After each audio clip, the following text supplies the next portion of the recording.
again, aloha, welcome. Happy Aloha Friday. I know it's Aloha Saturday in the Philippines and in the Eastern Hemisphere. Welcome to day 4 of Pamana ng Lahi. This is our last day. It's been about a month since we embarked on this journey, and it's good to see familiar faces from people that joined us in the first 3 weeks, and I probably some of you are joining us just for the first um, time for this teachers training program. So welcome. For the ones joining us back, welcome back. We're really happy to see all of you coming back. Um, as mentioned earlier, if you could go ahead and drop it on the chat box where you guys are joining from today, just so we kind of have an idea of where you are joining from. And let's just get started now while others are still trickling in. And so again, welcome to Pamana ng Lahi, online teacher training seminar for Philippine language and culture, brought to you by the University of Hawaii Center for Southeast Asian Studies in partnership with the Mindanao State University General Santos, Departamento ng Filipino, and the Filipino Language and Culture Program at the University of Hawaii at Manoa. Those that have met me, again, my name is Markee Micu, and for those that are just joining now, welcome. Again, my name is Markee, and of course, joining me today is our mother in the Filipino program. She is not just going to be our co-host today, she's also going to be one of our resource speakers, and the founder of Pamana ng Lahi. She's everybody's tita in UH, and also outside of UH at this point. Here's Tita Pia Arboleda. Aloha everyone. Maalam na pagbati po sa ating lahat. We are so happy that you are here with us today. I would like to thank our co-host Markee Micu, a graduate of the University of Hawaii at Manoa and co-founder of Balik Tanaw, a student-initiated virtual conference focused on issues faced by the Filipino diaspora. After earning his BA in Biology and Philippine Language and Culture, Markee relocated to San Francisco, where he worked on skin cancer research. He now works on innovative health tech devices as a health project manager at Apple. Maraming salamat ulit, Markee, for co-hosting our event. Maraming salamat rin po, Tita Tia, for inviting me and doing this again. I remember doing this back when I was still in Hawaii, and now I'm here in San Francisco and still doing this. So I'm really happy I'm still part of this Pamana ng Lahi program.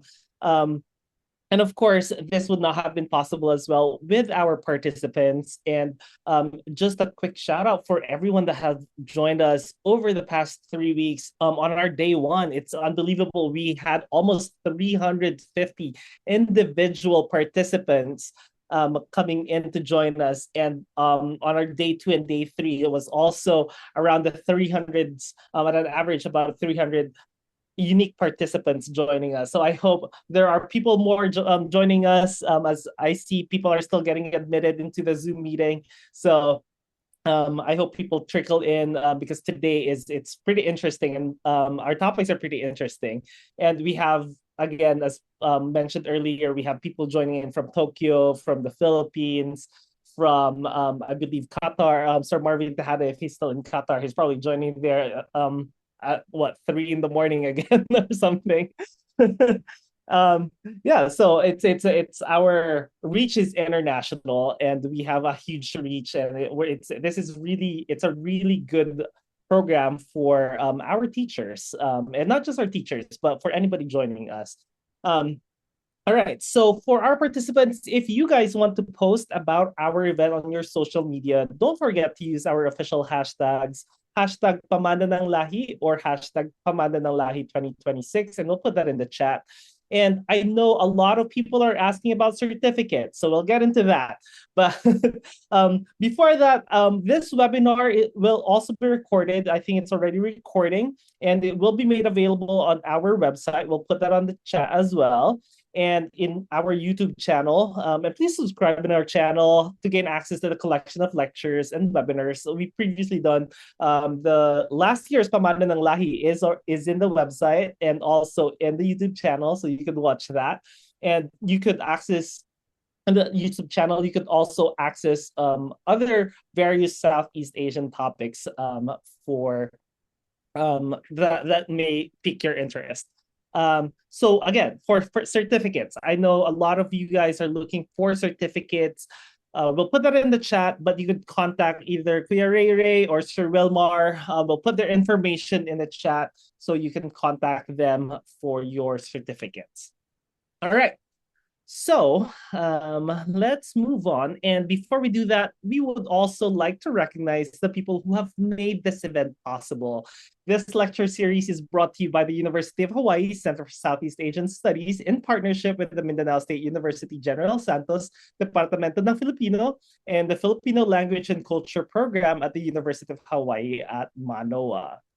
We thank the Mindanao State University team, Department Chair Rosel Simon, Dr. Debbie Cruspero, Director of the Center ng Wika at Kultura, Dr. Ian Sunyo, Graduate School Coordinator for MA Filipino, Ms. Herinawati Abdul Syukur, Focal for Internationalization, Ms. Angeles Ismael, and Ms. Marichu Falsario. My special thanks to Mr. Wilmar Cabajo for his close coordination with the Pamana ng Lahi team. Again, thank you so much for everybody's hard work in making this possible. So before we officially get started, just a quick disclaimer. We say this every week, so you're probably tired of it. But again, the views and opinions expressed by the hosts and the speakers do not state or reflect those of the organizers, the University of Hawaii, the Mindanao State University General Santos, the UH Filipino and Culture Program, and the Center for Southeast Asian Studies. And just a little housekeeping reminder, we encourage you to engage with us on the chat. And you could post your questions or your comments in the chat. Go ahead and do that as our speakers are doing their presentations. And we'll also have a dedicated Q&A portion after our speakers. So just a quick agenda for today. We'll go through with the first two speakers on music, and then we'll have our Q&A. And then after that, we'll have another set of speakers for cuisine, and then we'll have another set of Q&A. Today's topics are two of the most popular among our students, Philippine music and Philippine cuisine. However, sometimes music is taught only as a springboard to teaching social issues. We play a song, let's say Bayan Ko, and talk about patriotism and justice, but we do not really engage students in music as an art form, and its cultural significance is somehow downplayed. Thus, I am really excited about today's first segment, which aims to help teachers understand and teach the elements of music to hone our students' musical awareness. The second segment is, of course, inspired by Pinoy Food Stories, our first ever webinar during the pandemic, which, by the way, as Markee mentioned, he also co-hosted. This will present Philippine cuisine through various lenses, and will include practical classroom exercises that we can use to improve student engagement. Yes, so today our topics are definitely very, very exciting, and we have an impressive lineup of speakers. So, Tita Pia, I think let's begin with our segment on Philippine music. Our first speaker earned his diploma in creative and performing musical arts, major in Asian music in 2008. Choosing to further his studies, he entered the ethnomusicology program of the Philippine Women's University, finished the Bachelor of Music in 2021 and is currently pursuing Master of Arts. He has since studied gong music and songs among the Ifugao in Banawe and has worked on transcribing the musical syntax in the chanted epic of the Mandaya of Davao. Having been a mentor and a member and soloist of the Philippine Madrigal Singers, a prestigious choral company that has won the European Grand Prix for choral singing twice, he has served as a judge for several choral and singing competitions. He is affiliated with the Maria Rina Music Studio, where he mentors the next generation of musicians in piano and voice. Presently, he directs his own vocal quartet, Perfect Fourth, where he also acts as composer and arranger. Mga kaibigan, let's welcome Mr. Paolo Daniel C. Pardo. Hello and good morning to everyone. Thank you for having me here at Pamana ng Lahi teacher training program. And today, this is just the first part of the topic of Philippine music, because we wanted to focus first on the pre-contact or selected songs from the ethno-linguistic groups of the Philippines. So to begin, I will share my screen.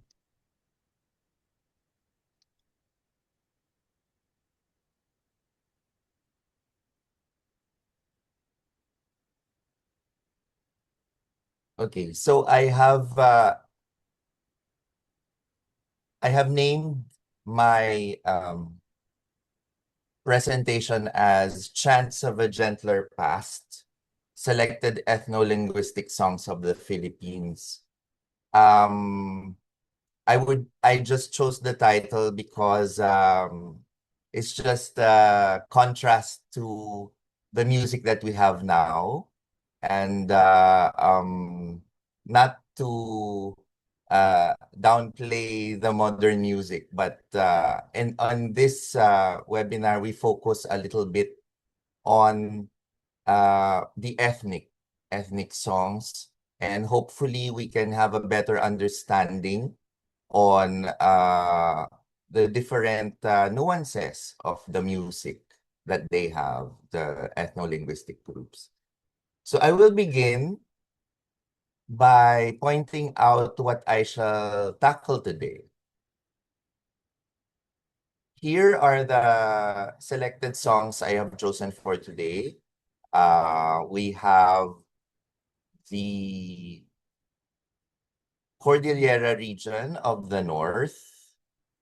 So this portion here, we have 3 songs or 4 songs, which is Salidumay from the Cordillera. The Salidumay is shared by many groups in the Cordillera region, the Cordillera Mountain region. We have Wiyawi, Lalabay from Kalinga. And we have a rice pounding song, Mambayu, from the Kalinga as well. And also we have Bagbag To from the Ibaloy.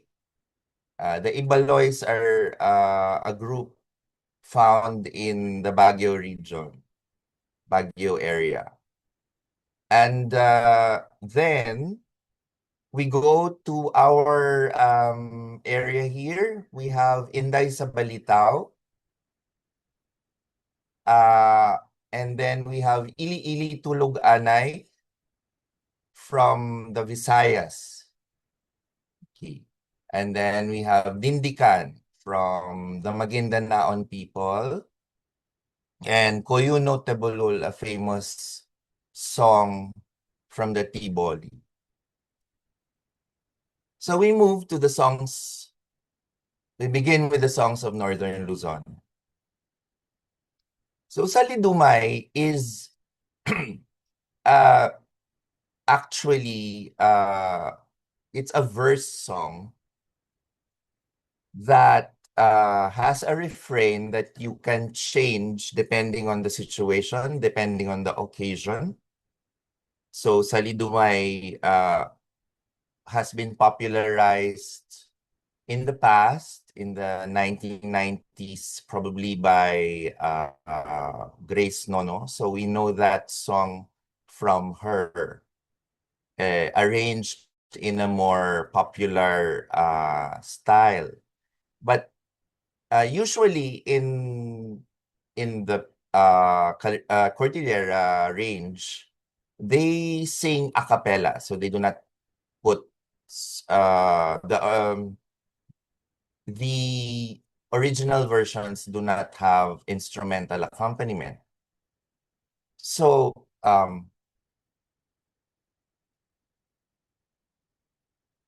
okay, so let's see. This is the song. Dong dong ay si dong ilay in sinalidumay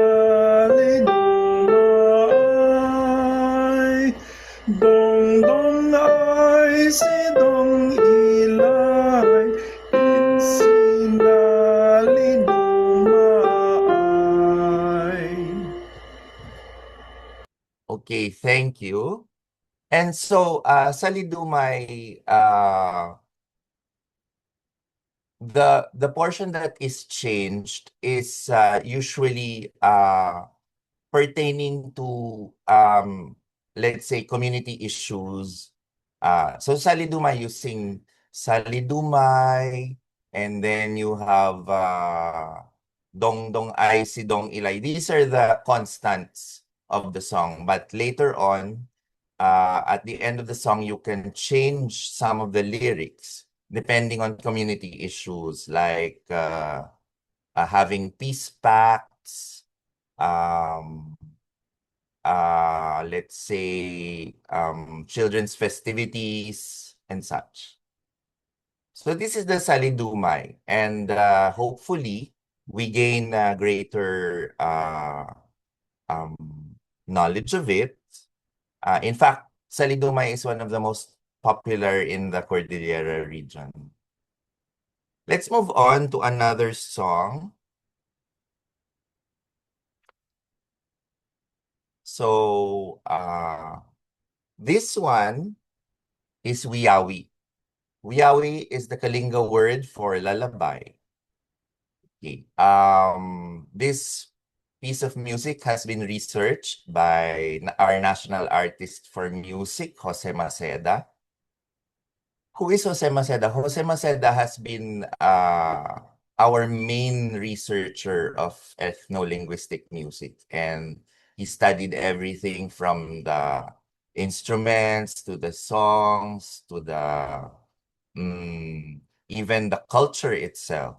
So he has been a great figure in our Philippine music culture. So this song, since it's a lullaby, it says, "Please don't cry, baby, because it is hot." It's very timely. So, Wiyawi, baby. So let us listen. Adiga may manibig, ebanan mapudot. Wiya, wiya, wiyebi. Adiga may manibig, ebanan mapudot. Wiya, wiya, wiyebi. Okay, so we see that there is a technique in this song that is not very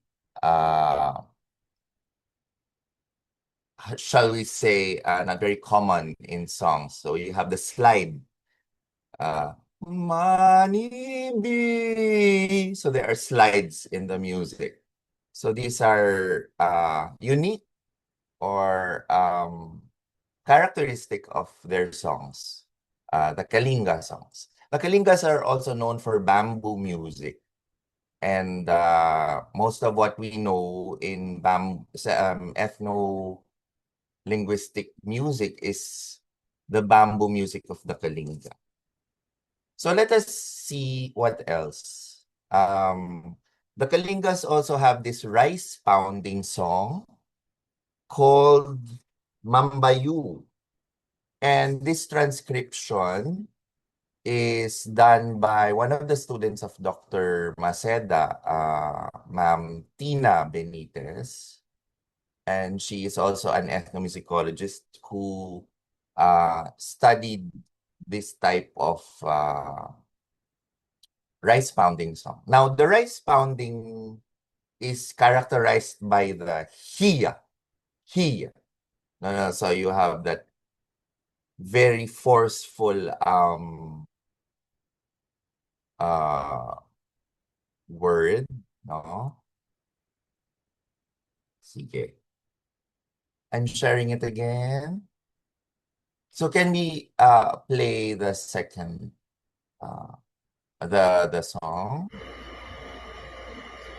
Hiya, Iyak, iyak dua, iyak, iyak, iyak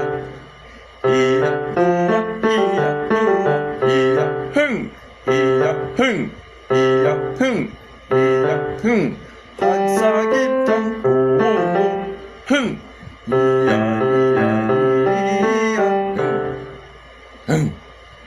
Pagsagip ng puno, iyak, iyak, iyak, iyak, iyak, heng, heng, heng. Okay, so what else is there about the song? If you notice, it's very earthy because they sing it outside, and usually we have in ethnomusicology what we call the work song. So the work song is usually to pass the time while you're working because more often than not, your work is repetitive to achieve your goal. So the Mambayu, since they are rice pounding, they have these grunts and shouts, no? Which is characteristic of the song. Okay, now let's go to another song, which is a children's song. Iyak, But before that, let me see. Let us look first at the three Kalinga songs melded together, or not as a medley, but as a choir piece. So a colleague of mine, Nilo Alcala, put together these three songs, the Salidumay, the Wiyawi, and the Mambayu, and created a choral piece out of it. So let's listen to a bit of that.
After the Wiyawi,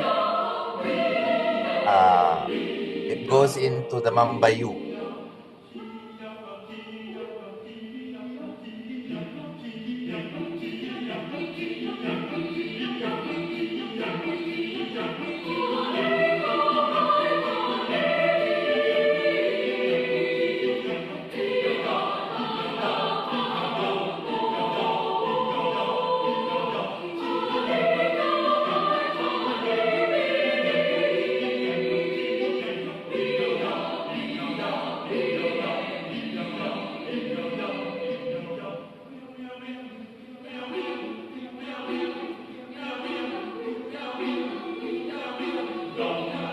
And this is the Salidumay.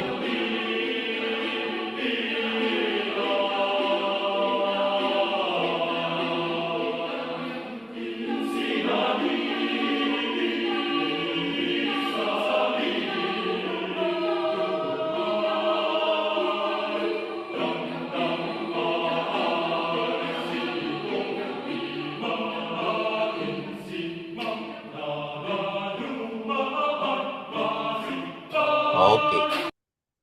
So this is Mambayu, Uyawi, and Salidungay. Let's move on to a children's song. This is Bagbagto. Bagbagto is a popular game song among today's Ibaloy children. It consists of nonsense verse rhymes, and it's related to this sweet potato harvest ritual where the natives throw stones at each other, usually causing swollen lumps on the body. The rite symbolizes a bountiful harvest. So this is a nonsense song, but most of the Ibaloy children know this. And of course, it has been made into several versions of choral music. So let's listen. Bagbagto, lambik, lambawikan,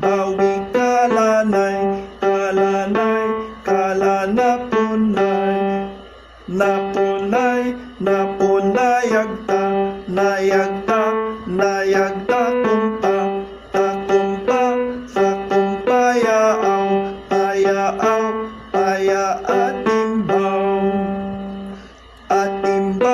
ating gawistan,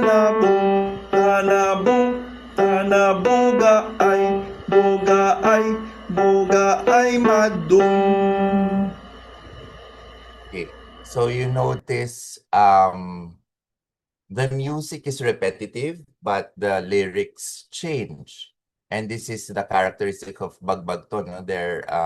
Some words are distinctly nonsense, but some you can understand in the archaic languages. Thank you. And then let's go to the songs of the Visayas. I chose one only. So that we can focus on it as the message of it is quite nice. So this is Ili Ili Tulog Anay. Let's listen first.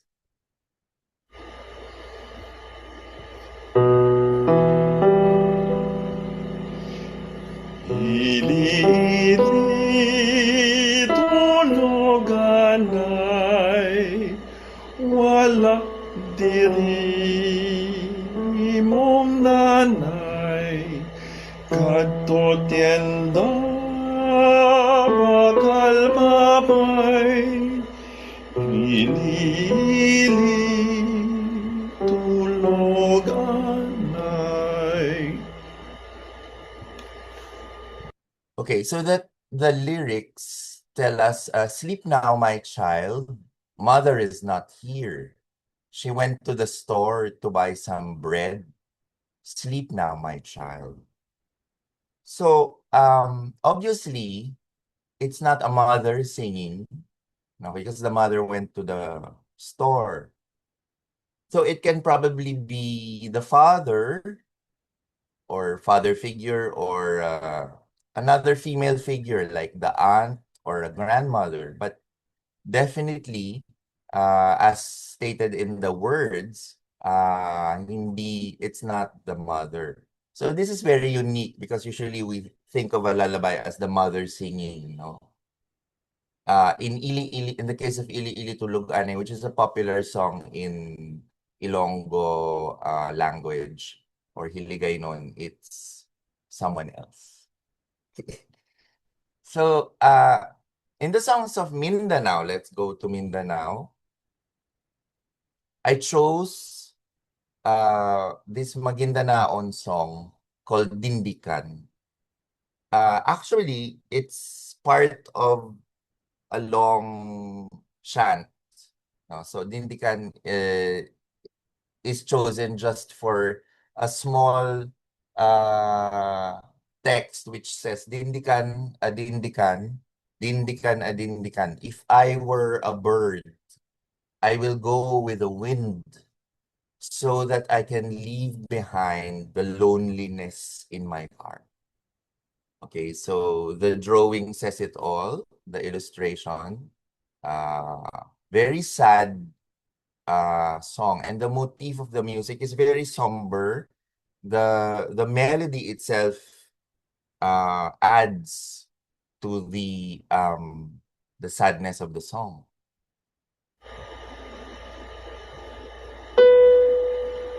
Dindikan na dindikan, dindikan na dindikan. O papano kako mo, namunod ako sa samba. Kaendokan ganatan ikalido na ginawa.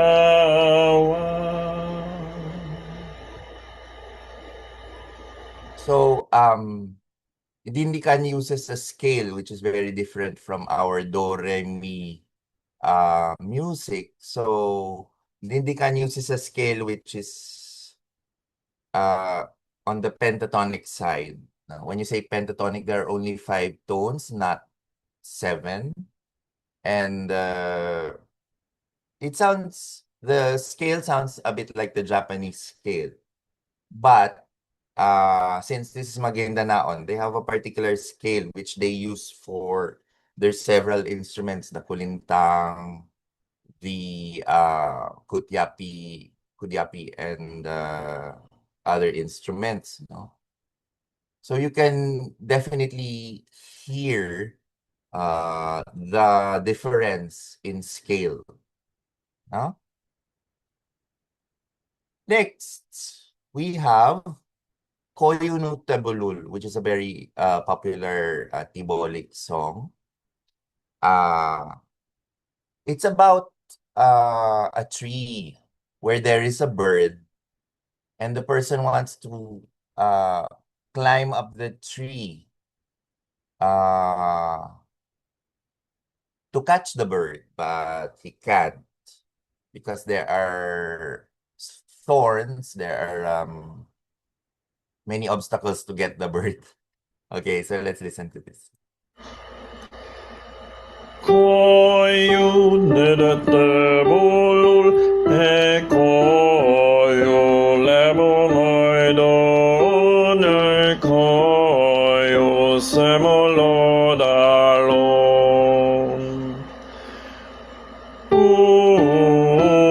Detoi kadunen koyu medete bulor.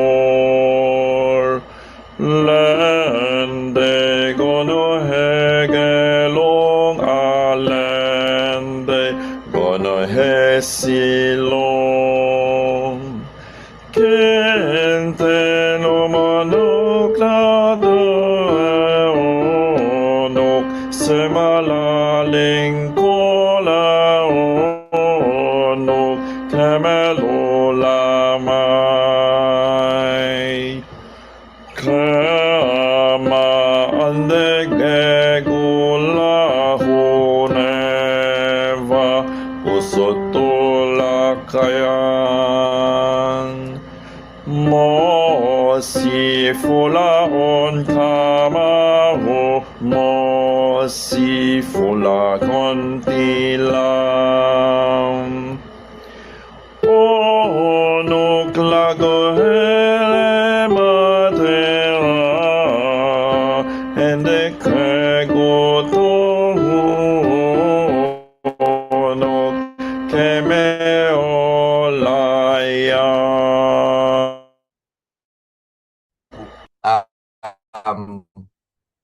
As you can see, the music is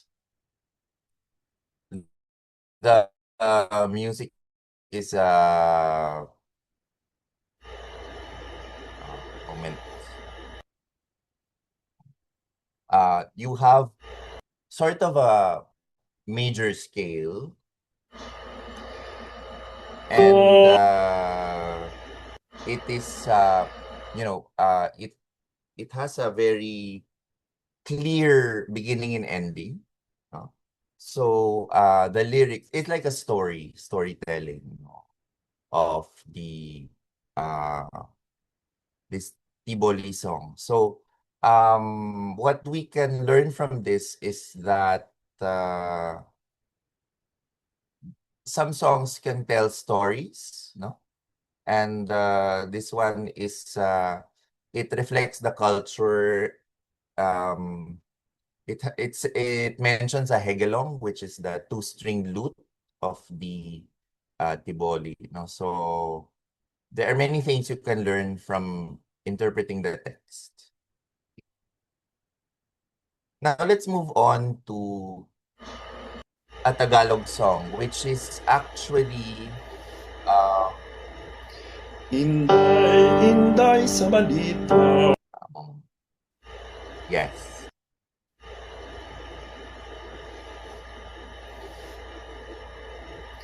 Inday, inday sa balita, kahoy nakahapay, sandok nakasuksok, talyok nakatao, siyansi na baluktot, sinigang na matapang, kulang sa sampalok. So this song talks about a young girl who is flustered in the kitchen.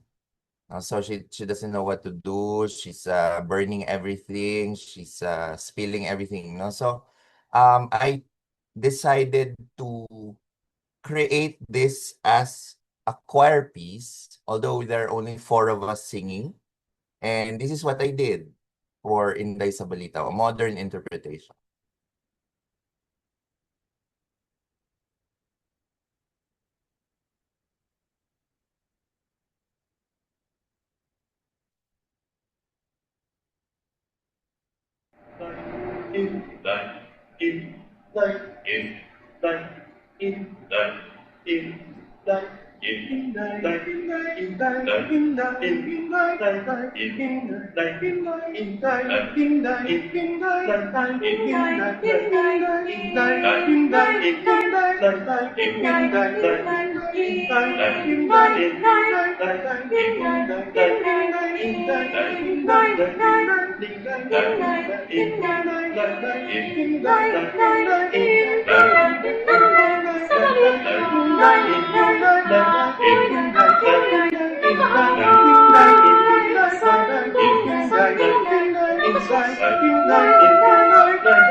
All right.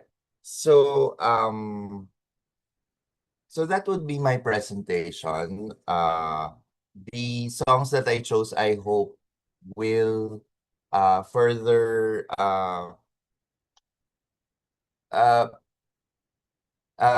enjoin you to learn more about our ethnic songs, because yes, if you're worrying about some of them dying, yes, some of them are not being sung anymore, but there's a big effort in trying to teach them in schools. That's why some of you know Bagbag to, or and a lot has been done to revive them as choral music. So because it's fun to do. It's fun to create more music out of these songs. So I guess that is the new life of the ethnic songs. It's more a legacy of new composers to the next generation. So I hope you enjoyed this little presentation, and I turn you over to the Pamana ng Lahi team. Thank you so much. Thank you so much, Sir Paolo Pardo. That's again, thank you for sharing these songs from different ethno-linguistic groups, and of course, lending your voice for us to hear all these songs, and of course, sharing your own composition towards the end.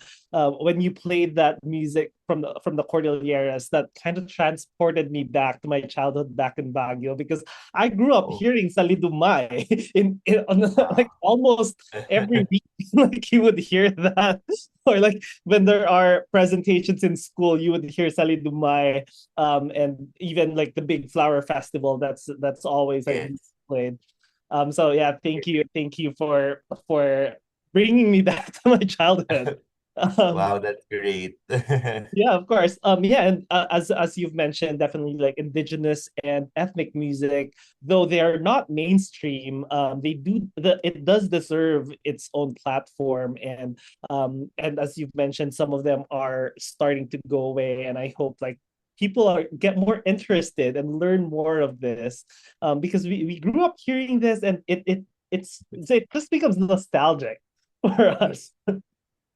All right, thank you again for your presentation. And then for our participants, if you guys have any questions, go ahead and drop that in our chat box, or you could ask Sir Papa later during our Q&A. So let's move on now to our next speaker. Our second speaker finished his Bachelor of Science in Music Education at Central Escolar University. And for nearly 30 years, he has dedicated himself to teaching music. Beyond being an educator, he is a versatile and accomplished musician. He's a musical arranger specializing in computer-based music production, skilled pianist and violinist, jazz improviser, composer, choral and orchestra conductor, and accompanist. He also serves as a trusted resource speaker for the Department of Education in the Philippines, the National Commission for Culture and the Arts, or the NCAA, and the Center for Southeast Asian Studies. Truly gifted with outstanding musicianship, he continually seeks to deepen and enhance his craft, blending traditional values with modern approaches to make learning and appreciation more meaningful. He uses his talents to help others discover the true beauty and depth of music. And with great skill and deep love for our heritage, he is passionate about preserving and sharing the richness of Philippine music. Let us now all welcome Maestro Edwynn Fermin Castillo.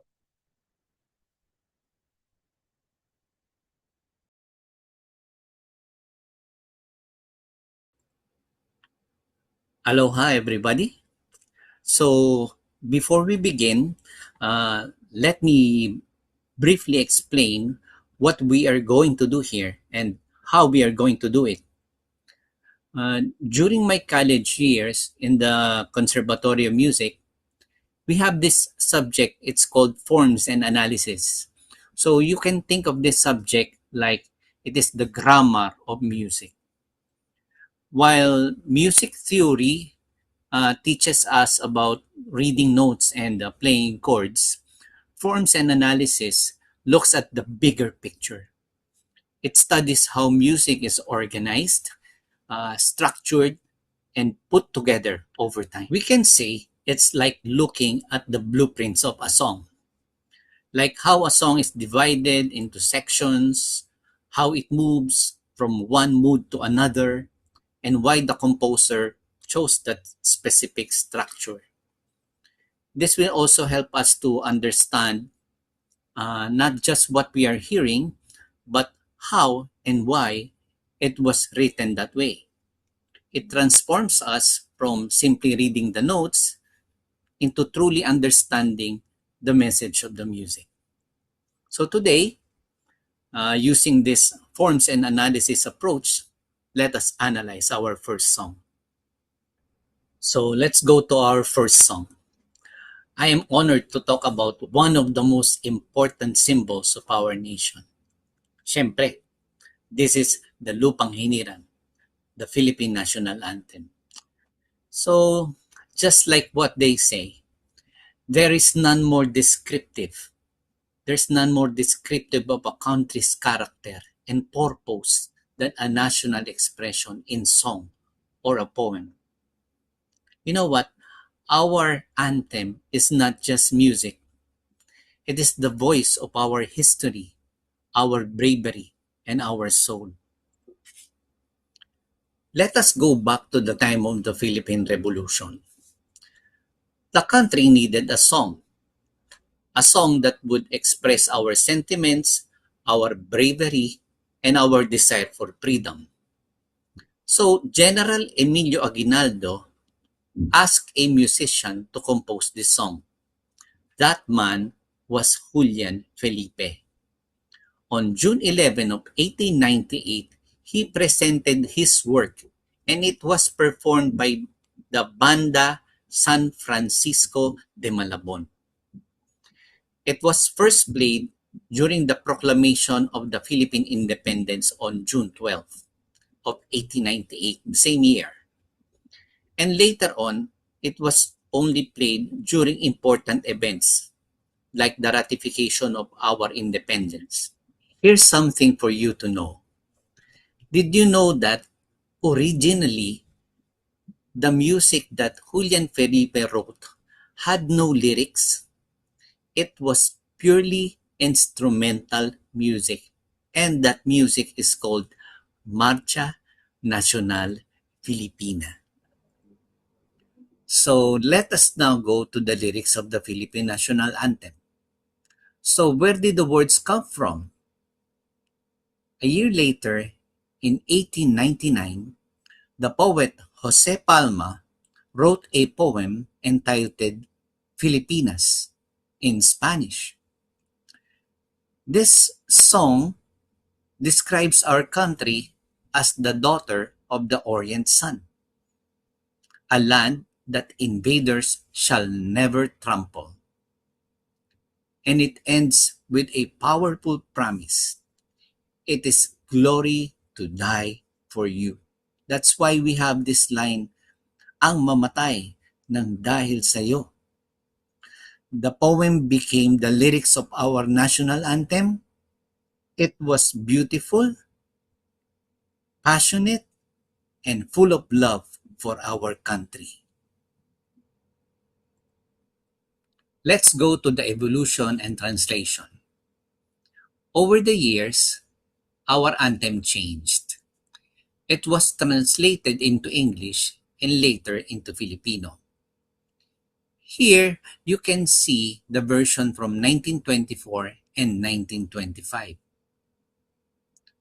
But did you know that during the Japanese occupation, singing of our national anthem was prohibited?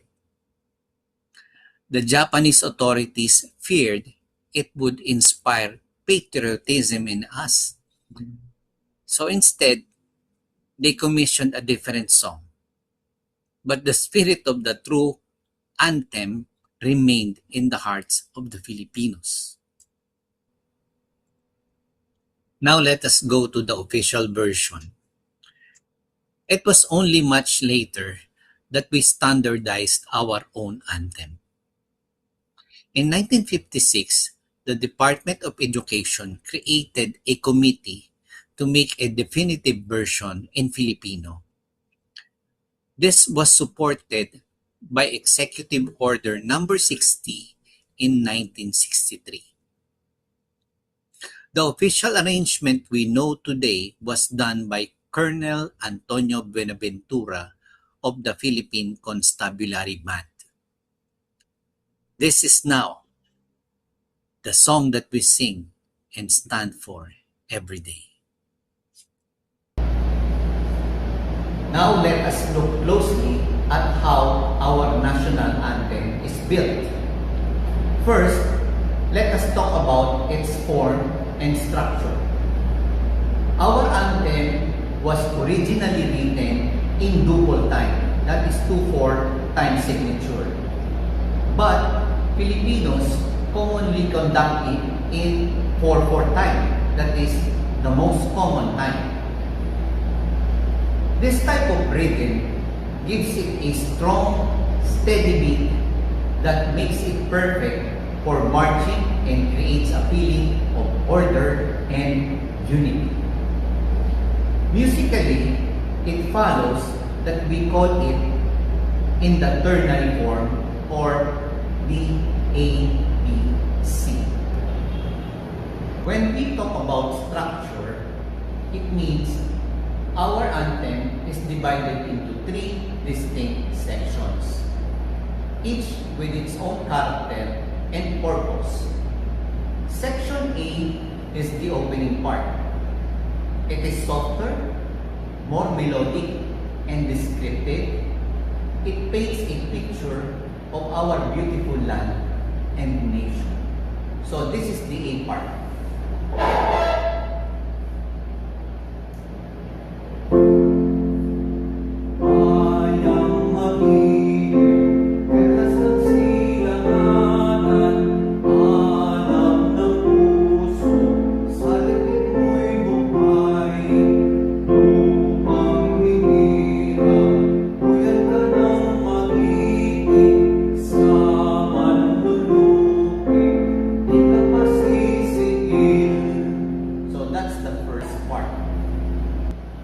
Section B is the middle part.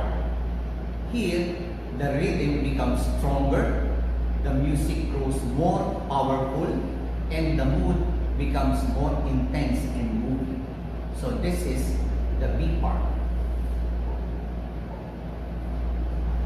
Sa dagat at bundok, sa simoy at sa langit bumaba, may nilagang tula at awit sa paglayang minamahal. Ang isang ng watawat mo'y tagumpay na nagtitigil. Pag may tuwing nagtawag na kailan, mamay magtigil. So that's section B. Section C is the final part, or the conclusion. It is the most triumphant and powerful section. This leads us to the memorable ending that speaks of sacrifice and love for our country. Here is how it goes. Lumalang araw naman ating pagsika, buhay ay langit sa Pilipino. Aming ligaya na pag-nay mapawagin at mamatay ng dahil sa'yo. Now let us talk about the key and mood of our anthem. Our anthem is written in a major key. Music in a major key naturally sounds bright, noble, and victorious. In our anthem's case, it is full of dignity and honor. It is completely different from the soft, gentle mood you hear in songs like Cuisine. From the very first note, it sounds proud and strong. And as we move through each section, the mood changes gradually. In section A, it starts peaceful and descriptive. So it's like this. Bayang magiliw, petas ng silanganan. So you sing it in a more peaceful way. In section B, it becomes more energetic and moving. Sa dagat at bundok, sa simoy at sa langit bumaba. And finally, when you reach section C, it reaches its peak of power and triumph. Lumanang araw naman ating pagsika, especially the last part. Ang mamatay ng dahil sa'yo. Notice how the music grows and develops. That is how the mood shifts from describing our land to declaring our love and devotion. Now finally, let us look at the melodic characteristics of our anthem. One special feature of our anthem is the range of its notes.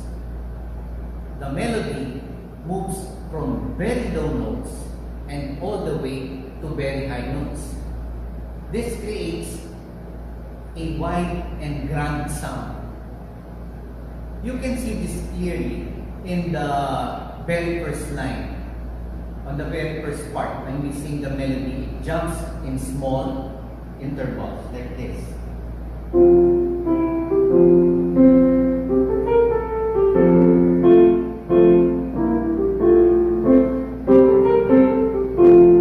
So there, you will notice that there are small gaps within the melody. But when we reach the C section, the intervals are bigger.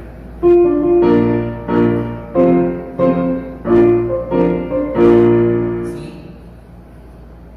Did you see how low and how high the note goes? That upward movement gives the music a feeling of rising up, of pride, and of high ideals. Musically, this is used to show greatness, dignity, and importance. It makes the song sound grand, significant, and full of honor. That is exactly what we want our national anthem to represent.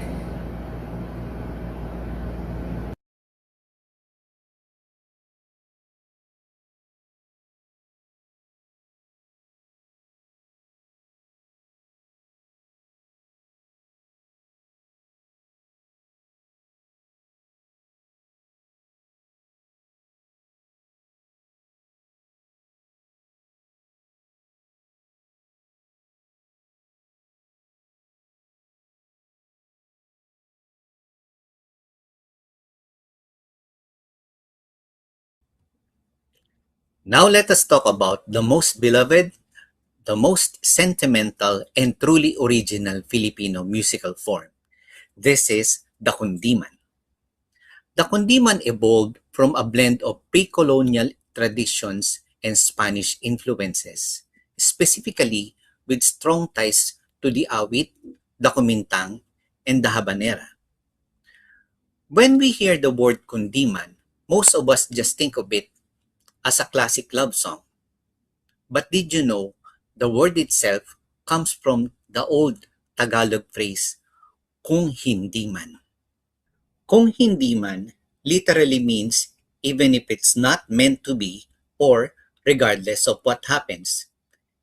It reflects a love that is sacrificial and humbly resigned to fate. The true spirit of kundiman is it is a love that stays true, a devotion that does not fade even if it is a love unreturned or it is difficult.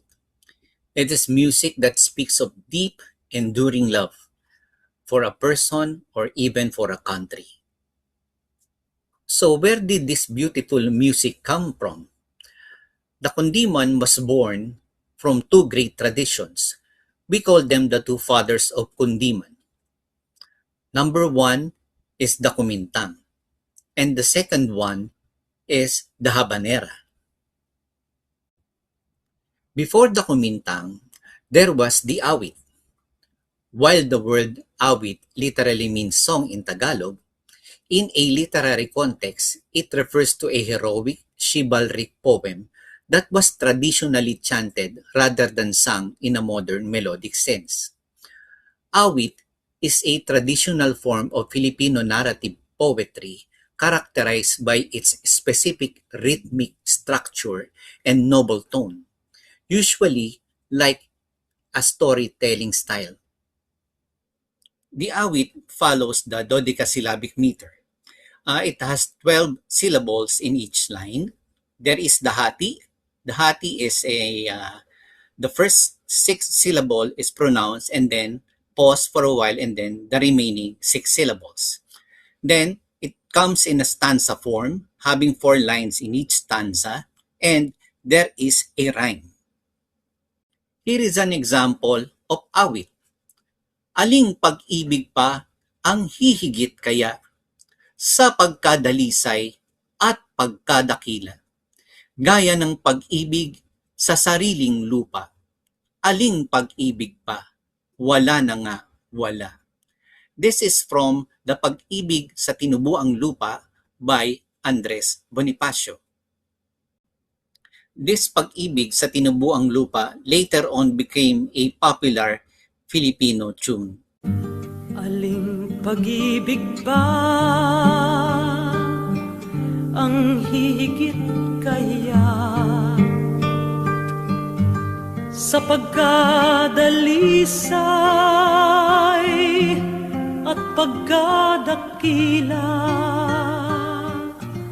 gaya ng pag-ibig sa tinubuang lupa.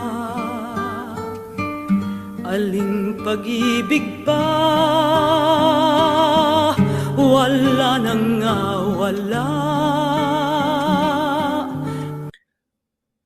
Another good example of awit is the one by Florante at Laura by Francisco Balagtas. O pagsintang labis ng kapangyarihan, 10 mag-aamay iyong nasasaklaw. Pag ikaw ang nasok sa puso ni numan, hahamaking lahat, masunod ka lamang. Now let us go to the first father or the first root of the kundiman, which is the kumintang. The kumintang is an indigenous courtship, bridal, or war song from the Batangas region.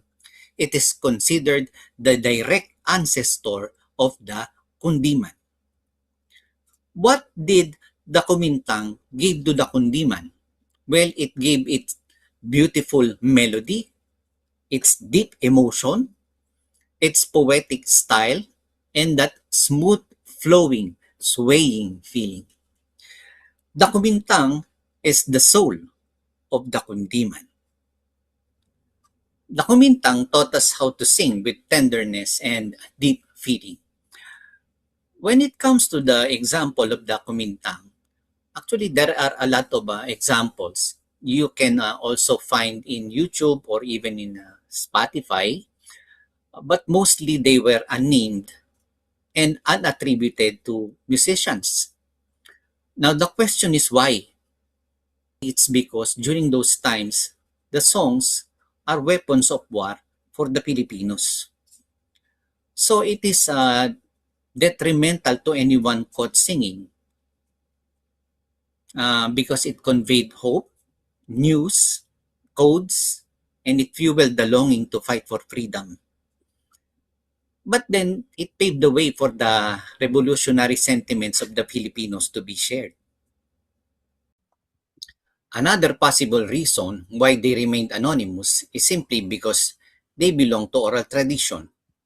These songs were passed down from generation to generation by mouth, long before music printing existed. Here is an example of a kumintang written by Nicanor Abelardo. This is Mutya ng Pasig.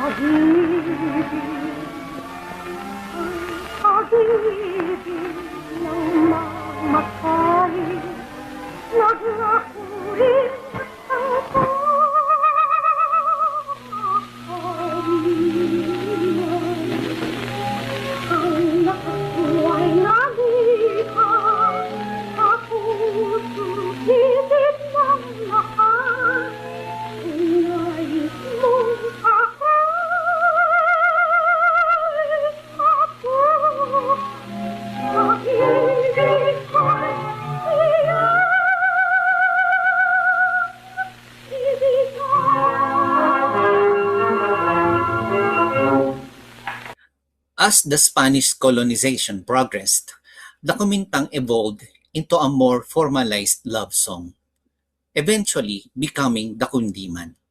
In the 20th century, it was called the new kumintang or the modern kumintang.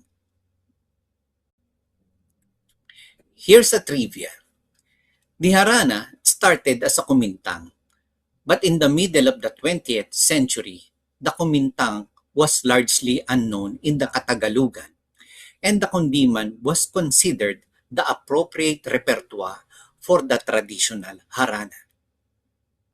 Here's the second father of the kundiman. This is the habanera of Spain. It is also called the danza or the danza filipina. It is a rhythmic style that originated in Cuba. Habanera's rhythm transitioned the song from a simple folk melody into a more elegant art song. Now, what did the habanera give to the kundiman? Habanera gave kundiman its rhythm, that distinct swaying beat, creating a gentle rocking motion that we call the indayog. To demonstrate this rhythm, let's look at the habanera by George Bizet. Notice the pattern in my left hand. It carries a distinct swaying rhythm that we Filipinos beautifully describe as indayog.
Here is an example of the indayog used in the song Dahil Sa'yo.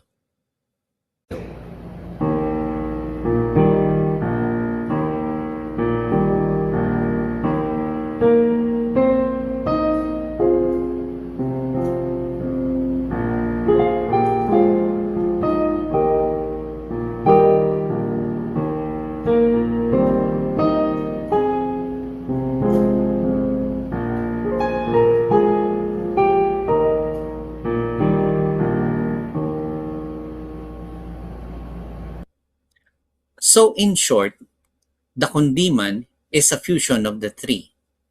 Although kumintang and habanera are considered the fathers of the kundiman, awit provided the language, kumintang provided the soul, and the habanera provided the rhythm. So awit plus kumintang plus habanera, together they form the kundiman.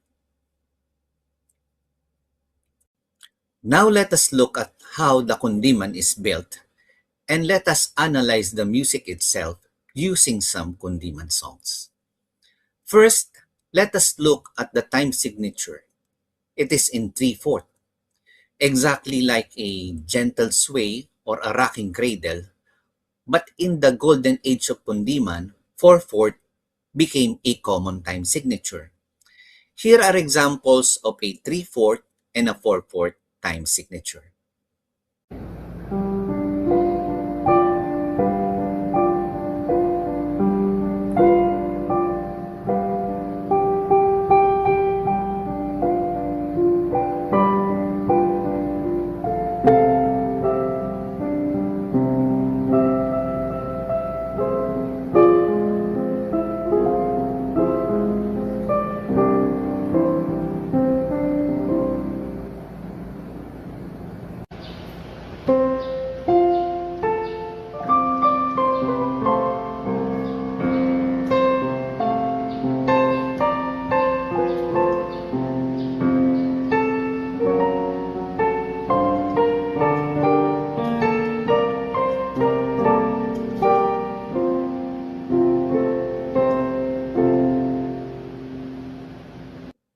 Next is the most famous characteristic of the kundiman, the change from the minor key to a major key.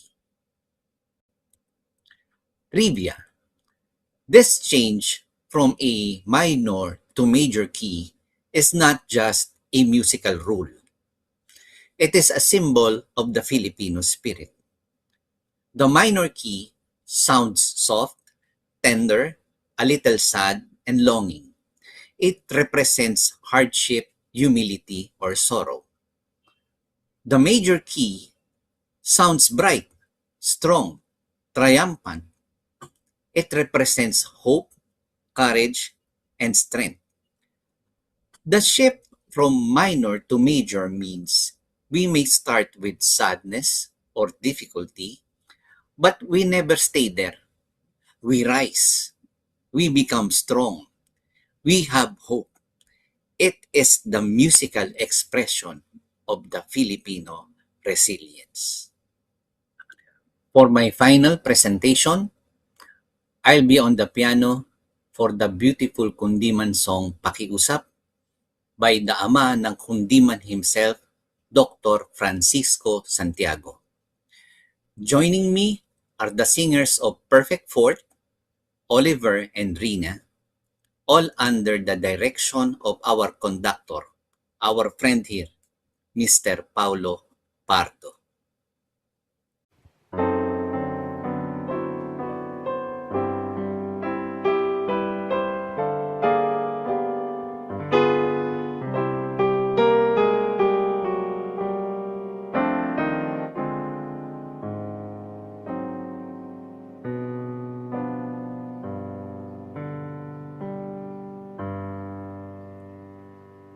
Natutulog ka man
Ayan, apakagaling. Maraming salamat po, Maestro Edwin, for sharing your expertise on the richness of Philippine music. Our chat has been very active. You don't see his video yet, but he's here. Maestro, you could probably turn on your video and join us for our next segment, which is our Q&A.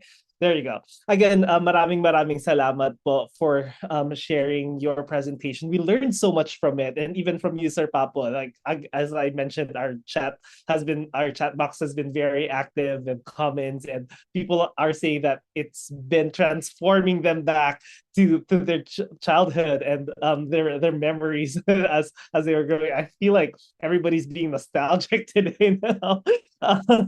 But yeah, we like I mentioned, Maestro, we learned so much, especially from your dissection of our national anthem and the Kundiman, that kind of gave us a fresh perspective from what we've learned in school. So thank you so much. I learned a lot too.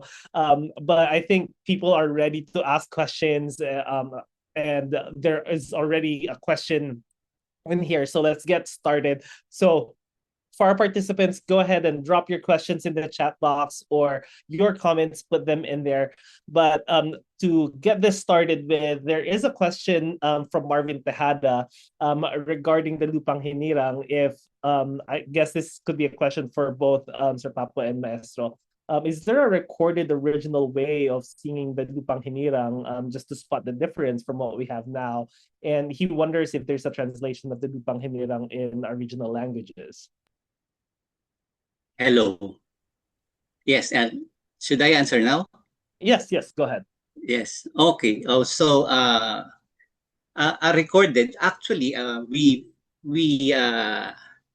have the recordings. Actually, it's based on the music pieces. That is how it is always. But there are rules. Actually, I attended the seminar. I think that was way back early in the 2000. Talagang matagal na ito. And it was Dr. Raul Sunico. You know Dr. Raul Sunico, right? He gave the seminar, and the seminar was purely about the Philippine national anthem. So ang mga binigay niya lang doon is yung mga batas, no? On how we should sing the Lupang Hinirang. Like, it should be sung in a duple time, and it should be sung in the key of G, which is too high when you try to sing it. Actually, as of now, when we sing the Lupang Hinirang in the key of F, that is still a bit too high, especially for students who are singing it every day in schools. So I actually asked him a question during the seminar. I said, Dr. Sunico, I think there must be a revision of the national anthem when it comes to the key. Sabi niya, he said, but it's the rule that we have right now. And I said, this is supposed to be also sung in 4/4 time. But commonly, as I said in the video, as of now, it's being sung in 4/4 time. When the teachers, when people conduct it, they go like ba yang magiliw, perlas and si. When you analyze the song, as Filipinos sing it, it is actually in 4. But when you can also count it in 2, but the emphasis on the syllabication will be a bit different. When it comes to the version of the song, yes, there is in Spanish. Originally, it was in Spanish. Then there was in English. You can find it there in the video that I shown the piece. And there are also some versions of this in different regions in the Philippines. Pero please don't ask me how to sing it in Cebuano, Ilocano, and Kapampangan, because I'm not that good with the other dialect. No, siguro Tita Pia can can sing. But that is a good I also read that question kanina. Sabi ko, this is a good observation. Having a different version in every region in the Philippines, then maybe we can still add more, no? We can do versions in different places of the Philippines where there are no sabihin natin yung translation dun sa kanilang dialect. That is what I think is a good thing to do para lalo to ignite, no? To ignite the passion in singing the Philippine national anthem. Because for me, when we sing the Philippine national anthem, according to history, it really speaks of the deep sentiments of the Filipinos, especially during those times. Oh my God, the songs during those times are weapons. Filipinos are Filipinos are hiding these things, but they are passing it so that the message will be brought about to give hope to the Filipinos. So I guess that's a good really a good suggestion. We must have all the regions, and I do not know how many that would be, but maybe we should start doing other versions of the Philippine national anthem in the different places in the Philippines. Maraming salamat po, Maestro. I think there is sorry kasi naiyak ako sa hindi mo naman sinabi sa akin may surprise video ka pala sa akin at the end of your presentation, so I'm still recovering. Nakakasira ng makeup. Anyway, I was crying throughout the presentation, kaya maraming salamat po. But I have this is a comment and or a question, because I think and then we'll get to the other questions that they were posing for Sir Papo. The problem, I think, with a rule that hasn't been studied is that they want us to follow something that makes the meaning of the songs unintelligible to us, because the rule says you have to follow it, singing it a certain way. So, I mean, if you'll allow me, let me read out some of the because we sing the national anthem every day, we no longer feel it. We're just, every morning at 6:30 before we go to the office, and then it's rote. Parang hindi na natin nararamdaman talaga yung mensahe ng national anthem. But look at some of the lyrics, di ba? Duyan ka ng magiting, sa manlulupig, di ka pa sisiil. So, kung naalala natin to every day, I think we will have more pride in our nation. So may dilag ang tula at awit sa paglayang minamahal. I mean, these are things that we forget. Ang kislap ng watawat mo, mo'y tagumpay na nagniningning. Ang bituin at araw, kailan may di magdidilim. Di ba parang ang sakit? But if we mispronounce, ito pong laging problema ko, di ba? May dilagang tula, like what Joey Ayala says, dilagang tula. These words do not exist in our language. So, what is the compromise po, di ba? Shouldn't the rule be changed para pwede tayong magnakaw ng kumpas, di ba? Nang kanta natin siya ng maayos para makita. Kasi because I'm a language teacher, I love that. I mean, for me, the words are important. They need to be pronounced well, so that we understand what they mean. And every time that national anthem plays, we should all be in tears, especially because of the state of our nation today. So maybe Sir Papo and Sir Edwynn, Sir Papo, maybe you can answer that question, and later on Sir Edwynn too. Yes. Simuyat, that's the other word. May simuyat. It's not a word. It's may simoy at, Go ahead po. Yes.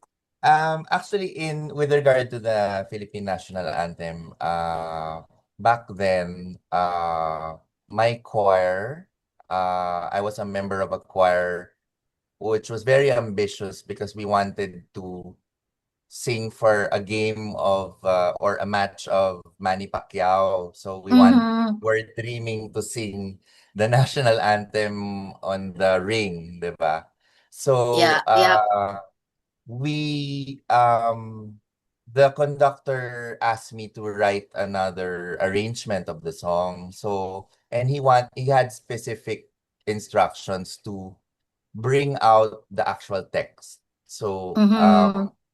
it's aside from the new musical structure because I put different chords and whatnot, I wanted to show that it's a gentle to use the term of my talk, gentler, a more melodious, and it sort of brings out the text more than a march. Kasi a march is so Mm-hmm. stern, a march is so formally, hindi makalagpas yung meaning to the to us. So my version is very sweet, and we have been singing it Mm-hmm. for official functions. Sinunod ko naman, I followed the key of G, and also we try to sing it in the tempo that is prescribed because the National Historical Commission prescribes it at a certain fast tempo. You cannot go slower. So with this in mind, I still put up something naman very formidable. I mean, okay naman siya. It's just that I wanted the words to come out like Yeah, yeah. yung mga poetic texts. 'Di ba? Kasi Yeah. sayang na sayang. There's a question from Cerise Guerrero. Is Yeah. Salidumay is it like the Korea's Ariran where the lyrics can be changed? Um, yes, in a sense, you change. It's like a rap, you know.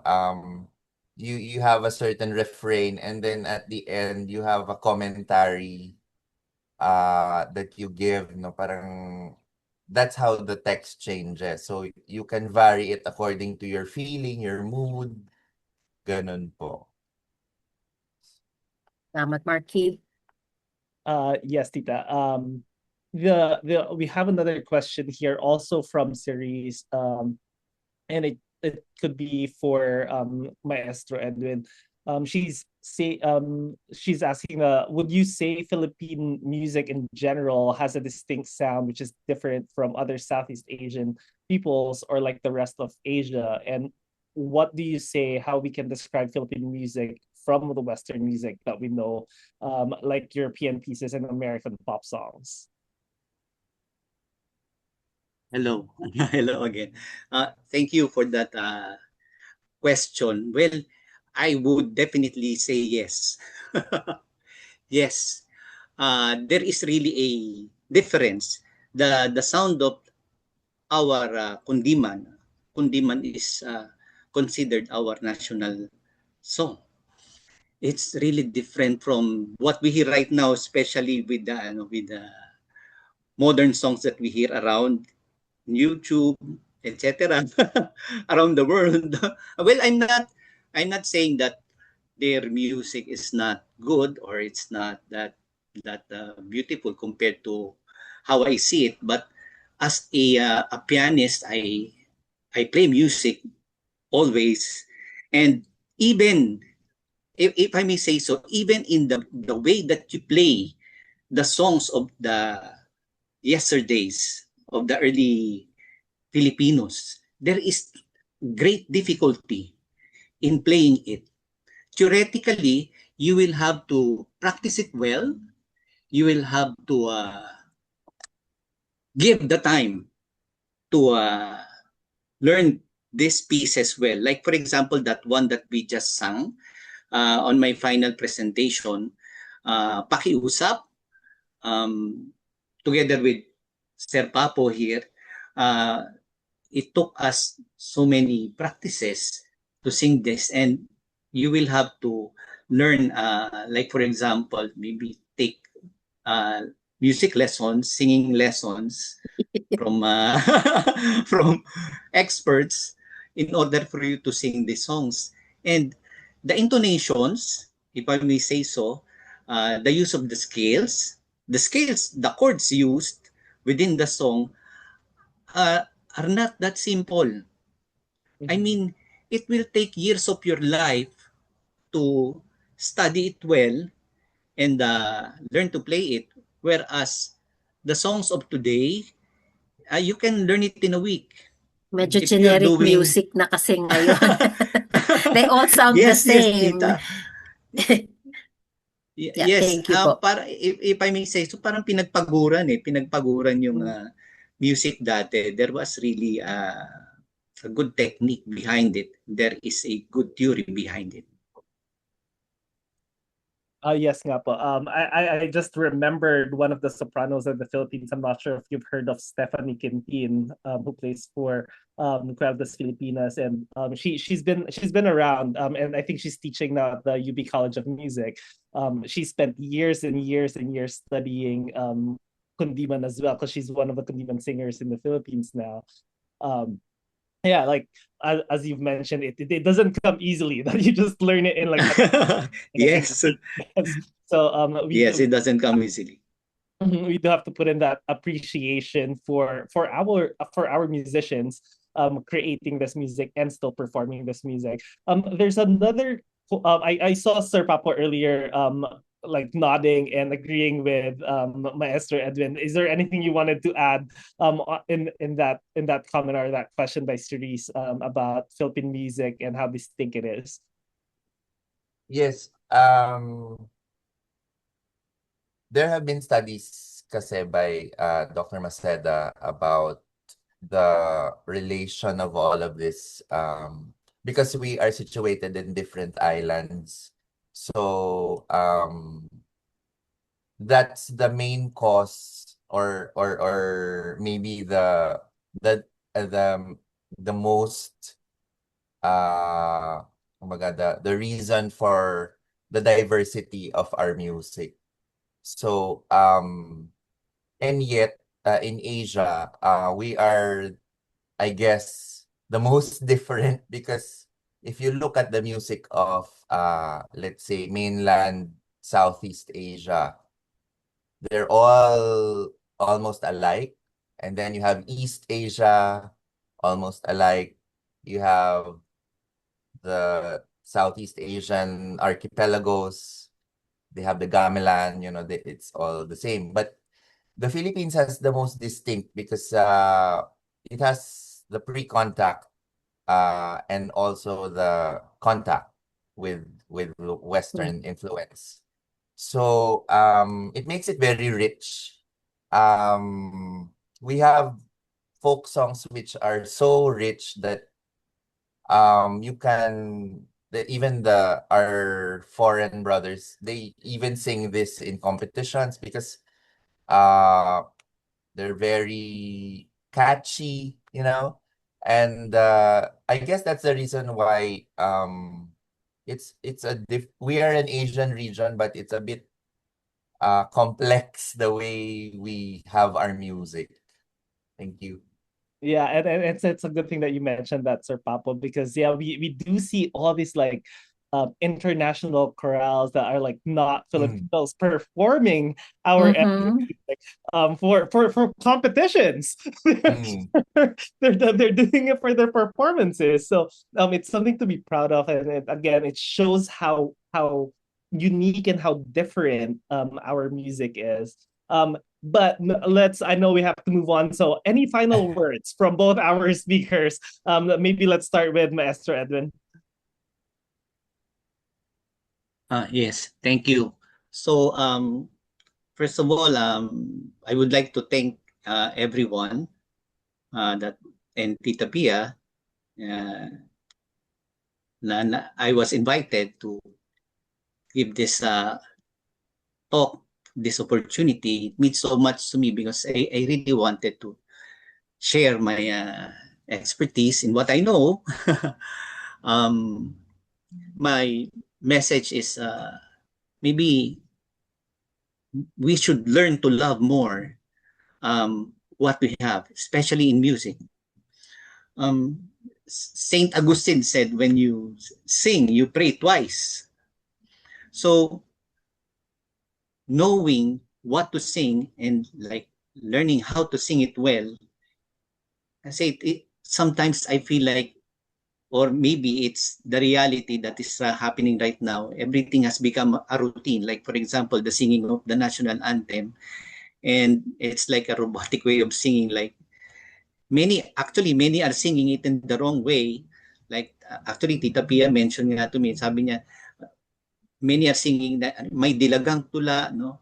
And sa dagat at bundok, something like this. But if you will really know every meaning, maybe this should be taught in school, that every line first, at the beginning of every school year, teach them like, my goodness, oh, even the perlas ng silanganan, it means so Yeah. much. Perlas ng silanganan is a blessing for our nation that we are the pearl of the Orient. And if we only knew these things and the deeper meaning of what it stands for, this will bring about a good, sabihin natin, sentiment, not only sentiment, but the being Filipino, you will imbibe more of what you really are and where you really came from. Salamat That's po. it. Thank you. Thank you very much. Maraming salamat po, Maestro Edwin. Sir Papo? Yes, I'd like to share some thoughts about our nationhood in terms of music, because I think our music is one of our greatest exports.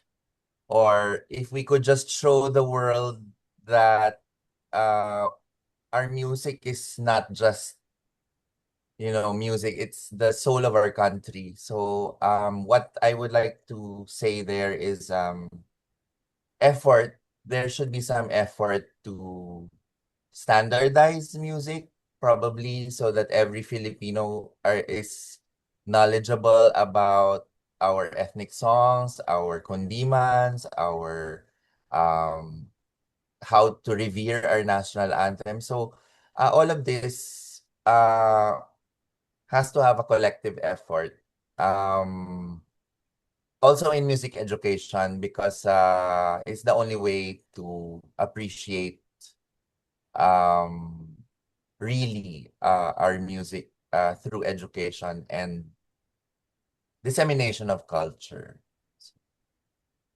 That's it. Thank you. All right, maraming salamat again to both our speakers for our music segment. And as we do this all the time from since the beginning of this teachers training program, as well as in the Filipino program in UH Manoa, can we all give our speakers isang bagsak, which is a one big clap after we say isang bagsak? All right, let's do it. Isang bagsak. Isang bagsak. At isa pang bagsak. Alright, maraming Yay! ating mga speakers for our music segment. We did learn so much, and your parting words, yes, we definitely need to cherish this. We need to cherish Philippine music because it's part of our culture. And as Sir Paolo has mentioned, we export our music at this point. A lot of the singers that have won the competitions lately in the international scene are Filipinos. So it's a gift that we can also offer the world. And again, thank you so much for sharing both your expertise and for your presentations for today. And so now let's go move on to our next segment. So hang tight and stay with us for our participants. I know it's going to be a long day today, but the next segment is also something that I've been working with Tita Pia for the past few years now. We started Pinoy food stories together at UH Manoa back in I believe it was in 2021. We had 2 seasons back to back in 2021 of Pinoy food stories. So this is like Pinoy food stories again.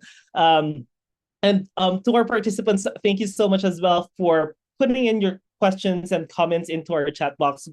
Keep doing that. Our next presentation, I know our speakers would take about an hour for their presentations, but if you have questions, go ahead and post that in there.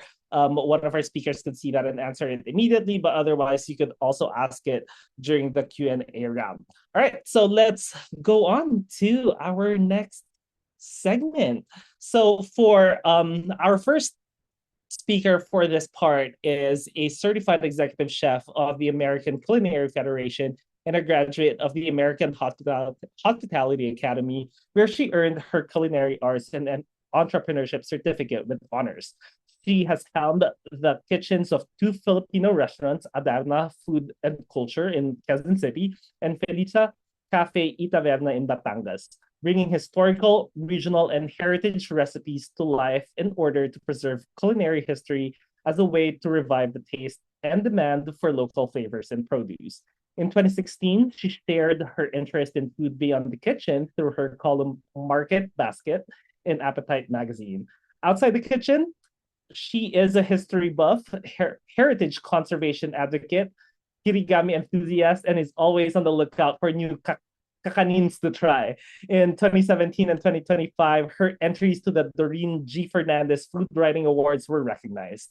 She has also contributed to various books, publications, appeared and demonstrated on TV, food conferences, and affairs. And also, she's like our Suki now for anything in food at UH. We always invite her. And for our second speaker is not only my co-host, she's also a recipient of the Regents Medal for Excellence in Teaching and the Lapu-Lapu Award for Education. She is a professor of Filipino and Philippine culture at the University of Hawaii at Manoa. And she is now the incoming director of the University of Hawaii Center for Southeast Asian Studies. When I was back at UH, she was the former director of the Center for Philippine Studies. She was the one who convinced me to double major in Philippine language and literature at that point. And also, she's the former chair of the Department of Indo-Pacific Language and Literatures. She produces multimedia materials on Philippine folklore and music.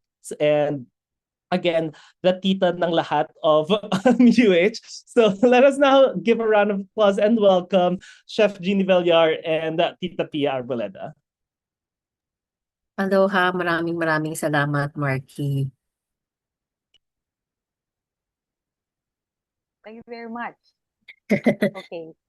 So, Pia, you're starting off? Yes. Chef Giney and I decided to do Chef Giney and I decided to do a joint presentation that will be approximately an hour long. So if you would like to go and pick up snacks, now is the time.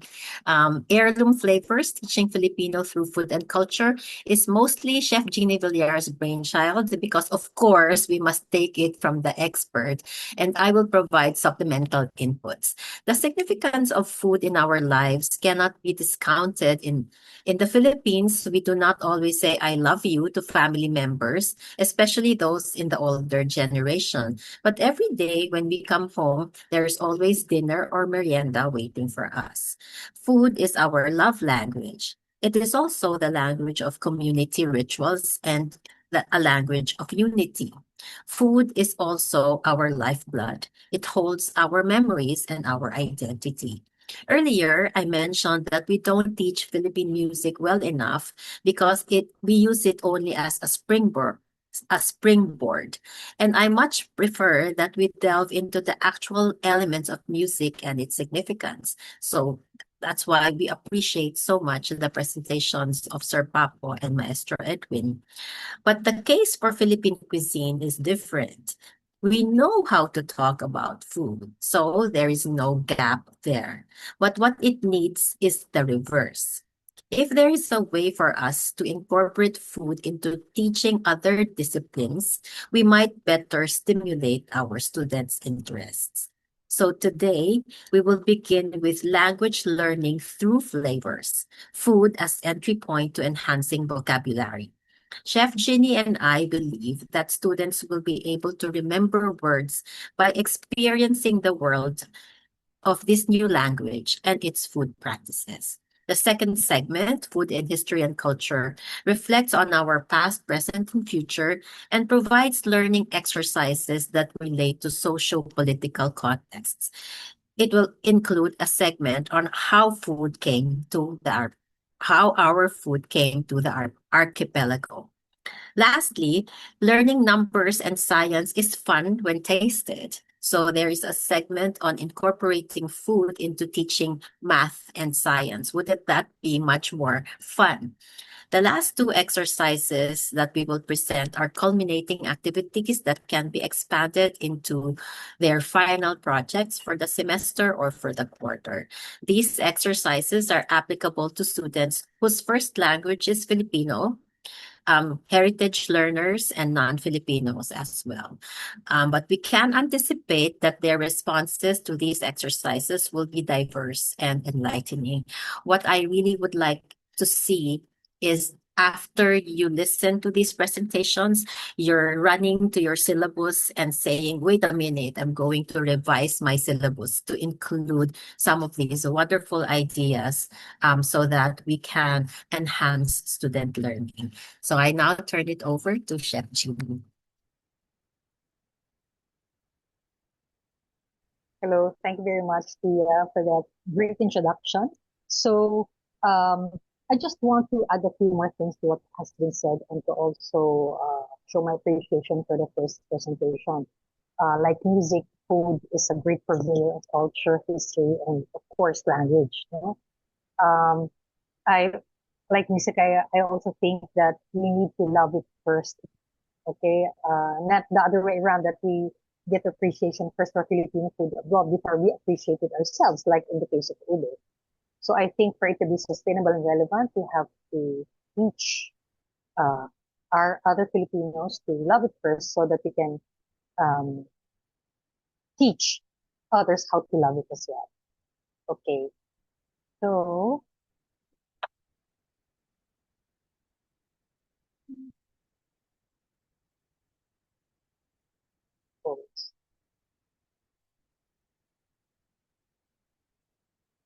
okay, here.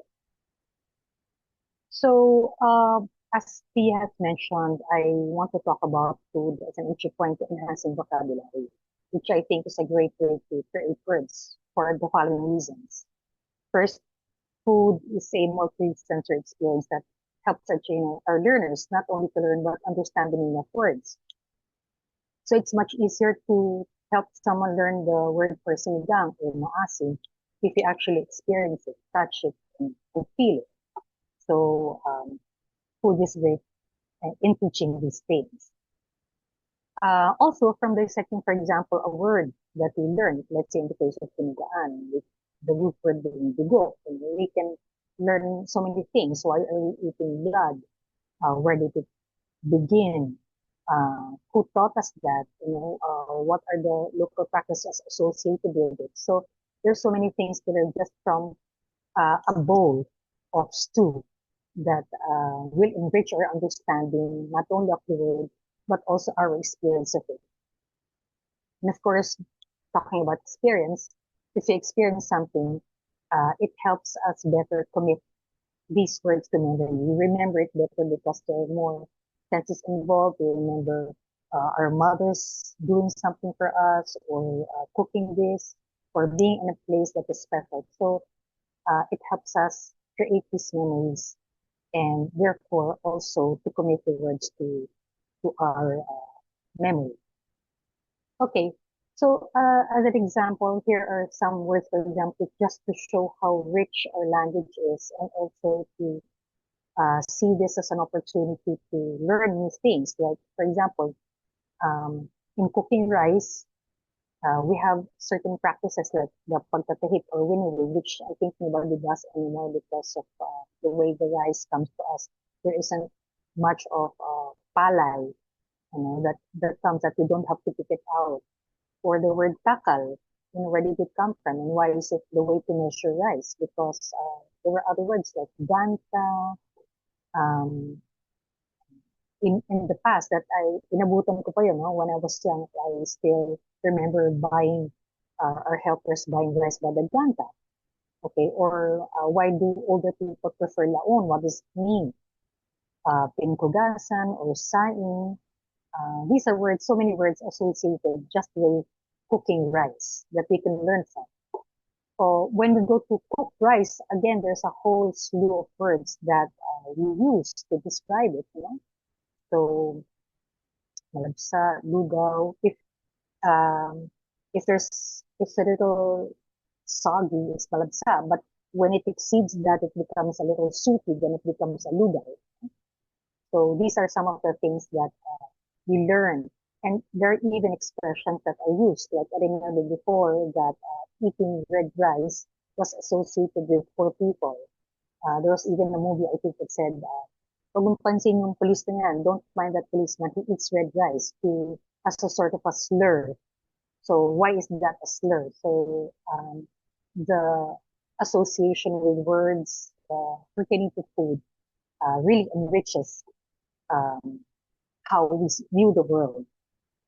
Okay, so here for the younger people here who have not seen how it is to make rice, this was a practice that we used to have, like before you cook rice, someone would be assigned to do this, to separate the palay from the rice so that it will be pleasurable to eat. Okay, there's lugaw and of course the tong or the burnt rice that is at the bottom. In paella, that's called sokorat.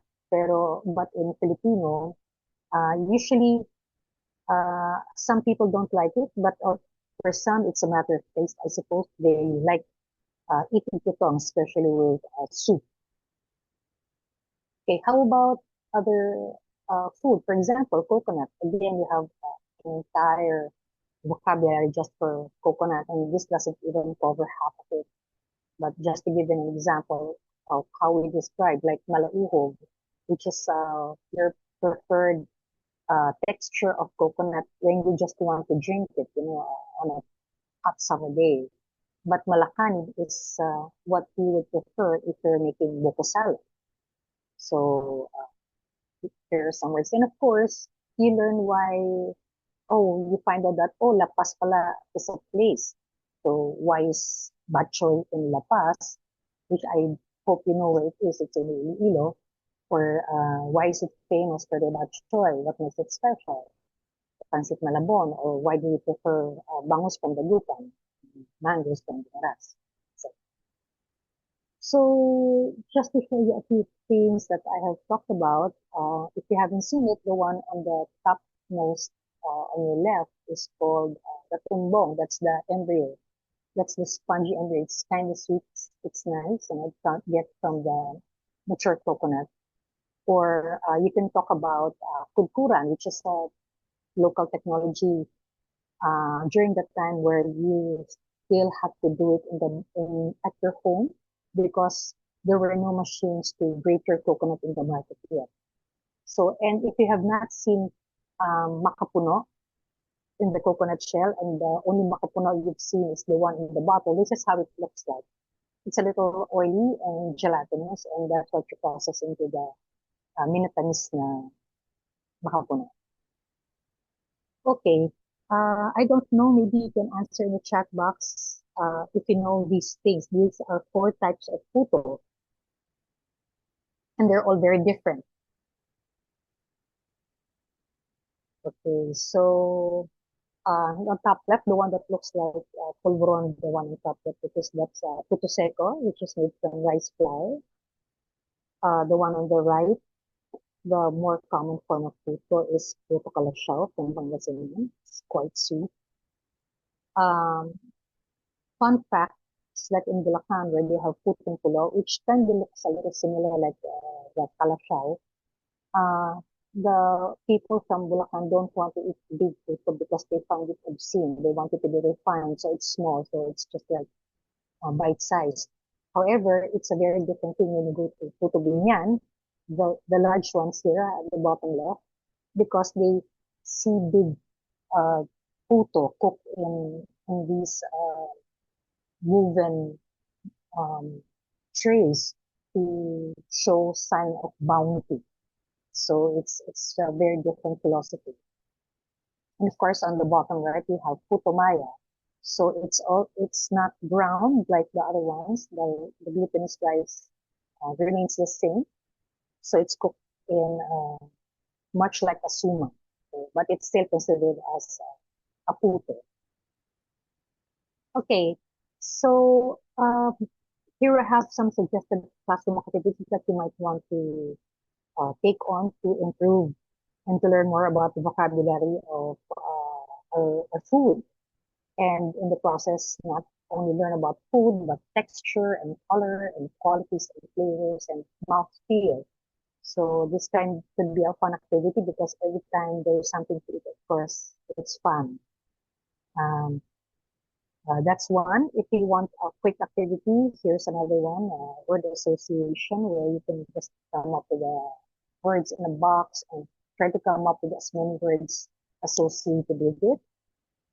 We can have, like, for example, maize or corn and cacao, and what do you know about these things? So it can be anything, the taste, the color, the texture, a type of cacao, or how it's used. So all these things, just to see how much we can learn from it.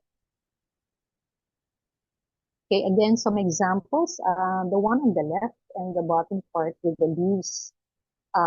This is called suman sabinuo, which is one of the more unusual or not so popular types of suman. It's still the same suman, but what makes it different is the tagbak plant on the bottom. It's a type of ginger, so it gives the suman a little earthy but minty flavor as well. Not a very common flavor profile for suman, but it makes for great conversation. Okay, another suman here in the middle is kurukod, which is made of cassava with a bukayo inside, so sweetened coconut filling. And of course, on the right is budbud kabog, which is a suman made with millet. Again, not very popular, but we can talk about why certain areas actually grow millet in the Philippines if we didn't know. Spark an entire conversation using our local words. So here are three other activities that you can suggest. For example, coming up with a favorite Filipino delicacy and coming up with a recipe, can be a family recipe, or it can be something that they created themselves. Or a Pinoy Hangudin. I think most of us here are familiar with that game where someone puts a card on your forehead, and you have to use your words to describe the color, the scent, the flavor that it is, and the other person can only say yes, no, or maybe. So that could be a fun exercise to spark off a conversation about whatever our topic may be. Or to name a local fruit or vegetable, I realized that especially in the urban areas, there's very little variety. So even if you want to cook sometimes or try some fruits, you cannot because it's not available. And you have to rely on pictures. But then that may spark an interest for people to actually take more effort to find this thing. So let's see how many you know from these. I'll give you 15 seconds maybe. Yeah, And you can please write type down. it on the chat if you know Yeah, any of these. please type it. Let's see how many you know.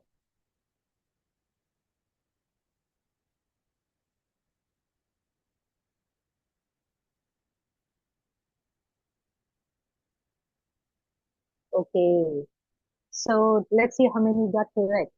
On the top left, the one with the swirly one is called katnon. It's a souring fruit. As you can see, it's very nice.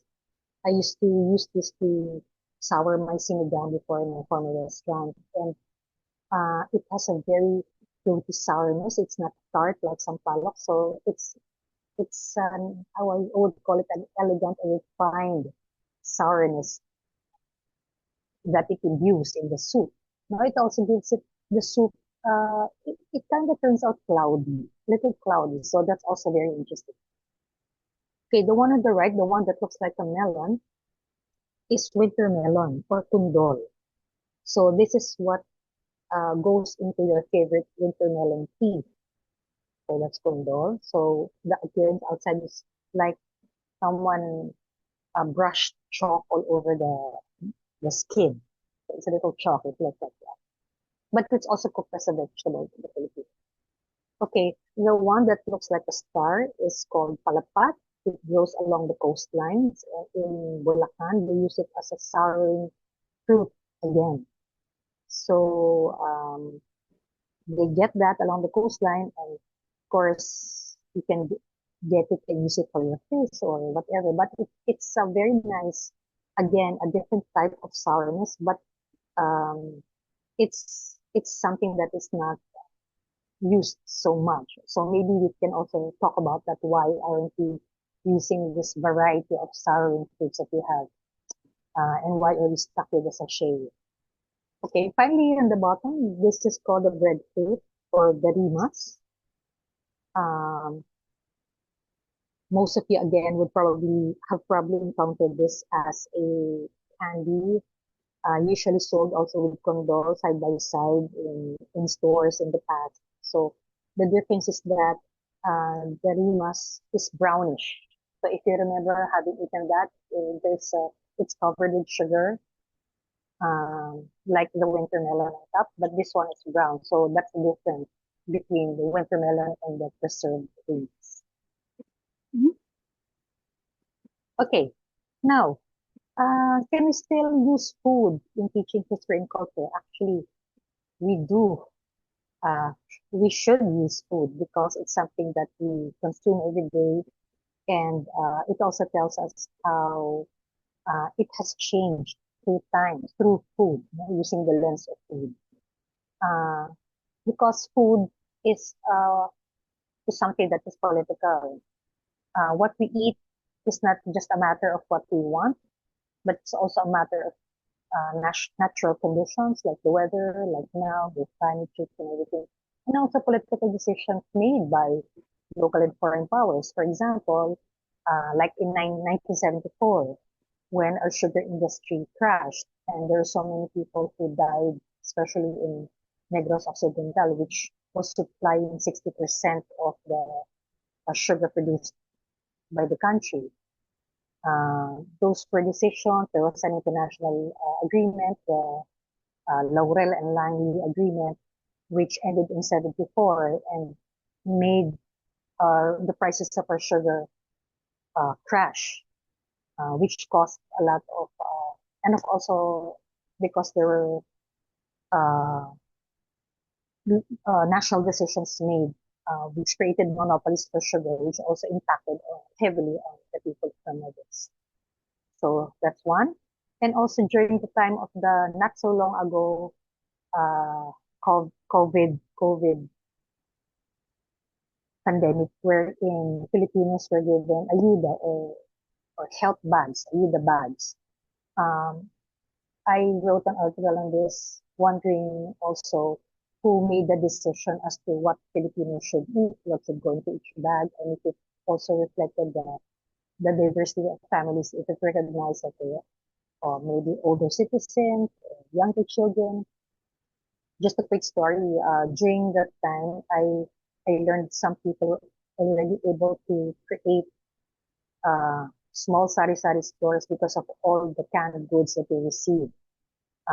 But that was what was necessary in terms of nutrition and everything, and also political decisions. So food again can be an entry point to a whole lot of discussion on political and historical matters.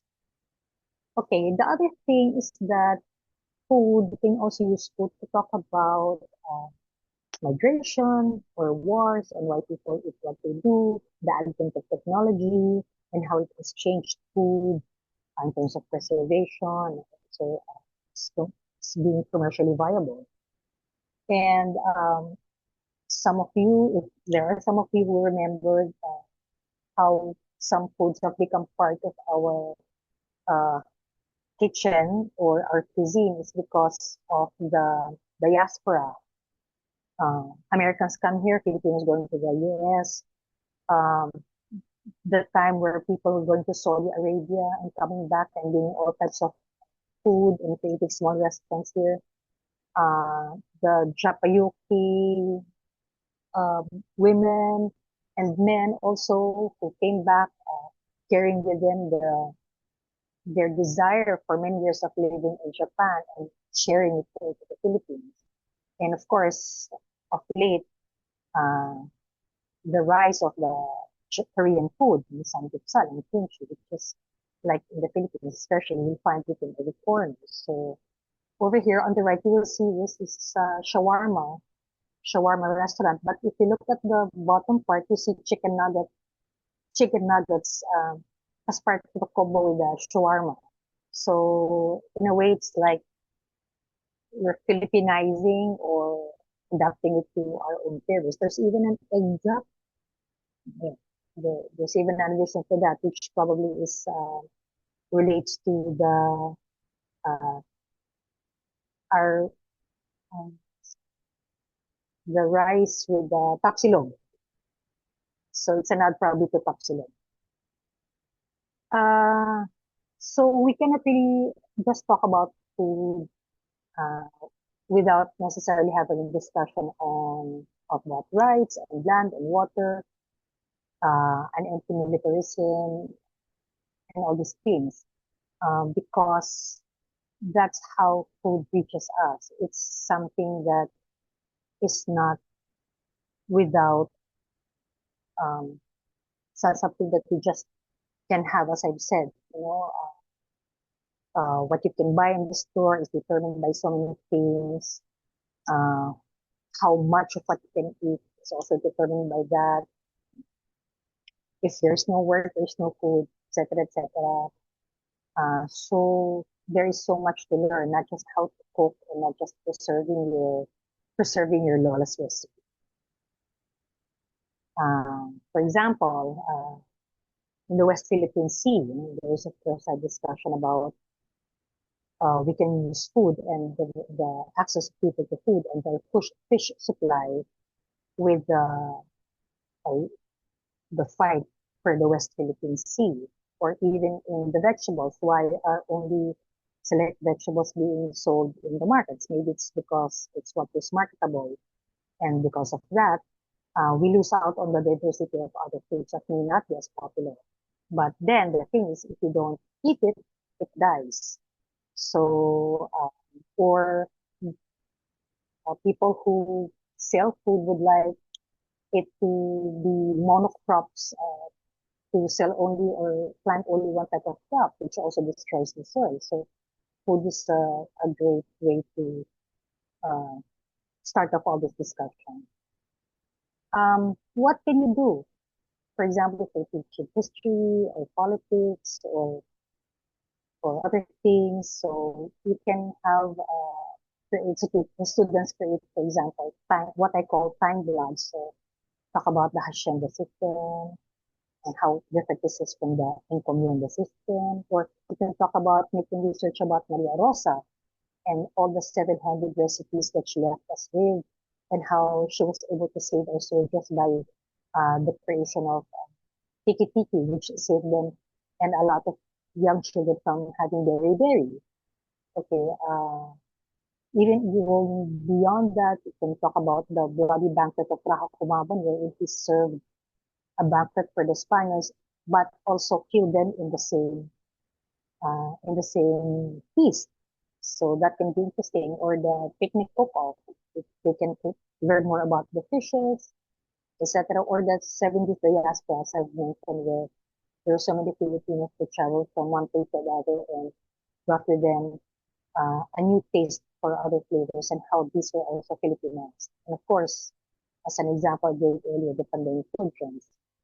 Or they can have pretending like they're trading from other countries and producing food products to in Filipino, of course, and they can trade and see who described it best so that this would buy from one country rather than the other.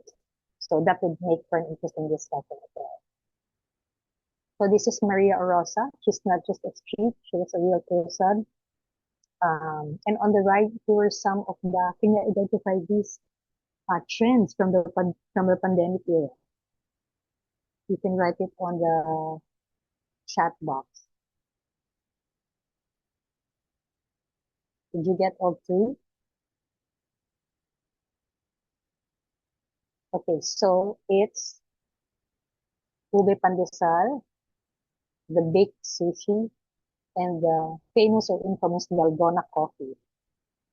Okay, for those who missed the coffee shop fixes during the pandemic.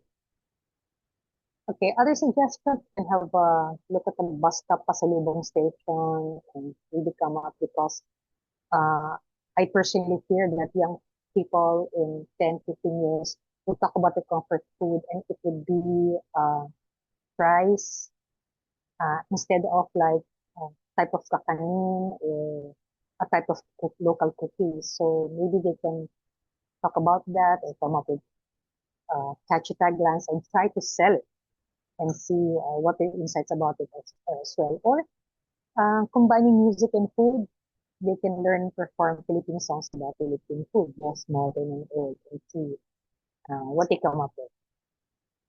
So that's an example of a bus station and some children performing their modern rendition, I suppose, of Filipino food and music. Okay, there are other examples. For example, when you can talk about history or politics or other social sciences, where did this come from? Like leche flan, like Halloween, and buko pie. Why do you have buko pie mostly in Tagaytay? How did that happen? Okay, or relleno, or do Filipinos like relleno? Where did it come from? Or especially the dishes outside of Tagalog region, which you're more familiar with. There is so much to discover, for example, from Visayas and Mindanao. So that should be included as well. Or talking about survival food and what it means. Maybe survival today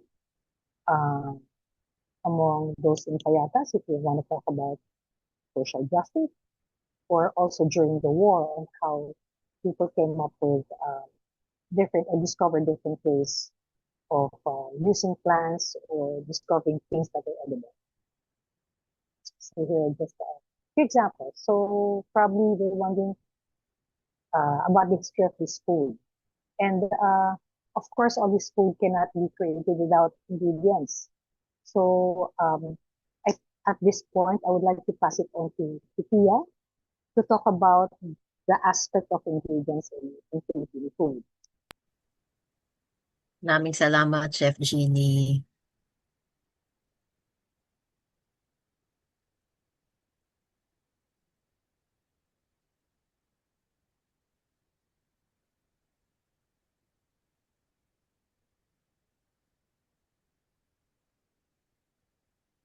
So thank you so very much, Kuya Ray, our technical assistant for today. So I would like to talk about the Bahay Kubo because it's something that we play in class, and it's something that maybe most kids know or still know. But here's a deeper dive into what it could mean. So one thing that we can do is when I teach this for some of my classes, not all of them are Filipino students. I first help them with the pronunciation. So I say singkamas, talong, like repeat after me, just so they get a feel for the sound of the words.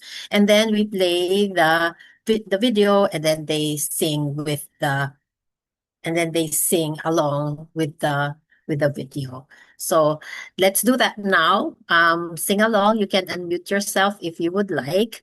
And let's have Kuya Ray play the song. And pay attention to the video because there are some information about the ingredients.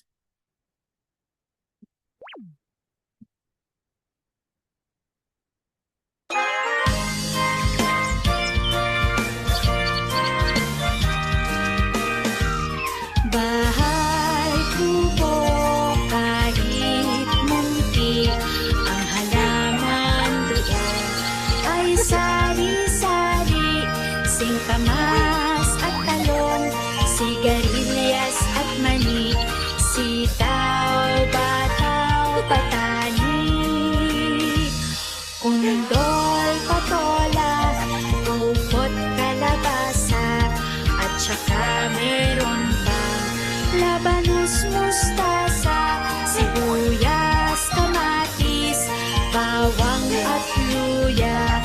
Sa paligid-ligid ay puno ng linga.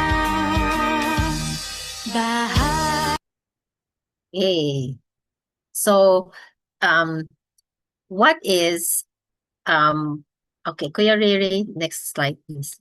Okay, so Stephen Acabado from the Department of Anthropology from UCLA says, for a time, our image of the typical bahay kubo is idyllic, gaya nga nung nasabi ninyo sa chat. So it's always that serene looking, linga is sesame seeds, Marvin.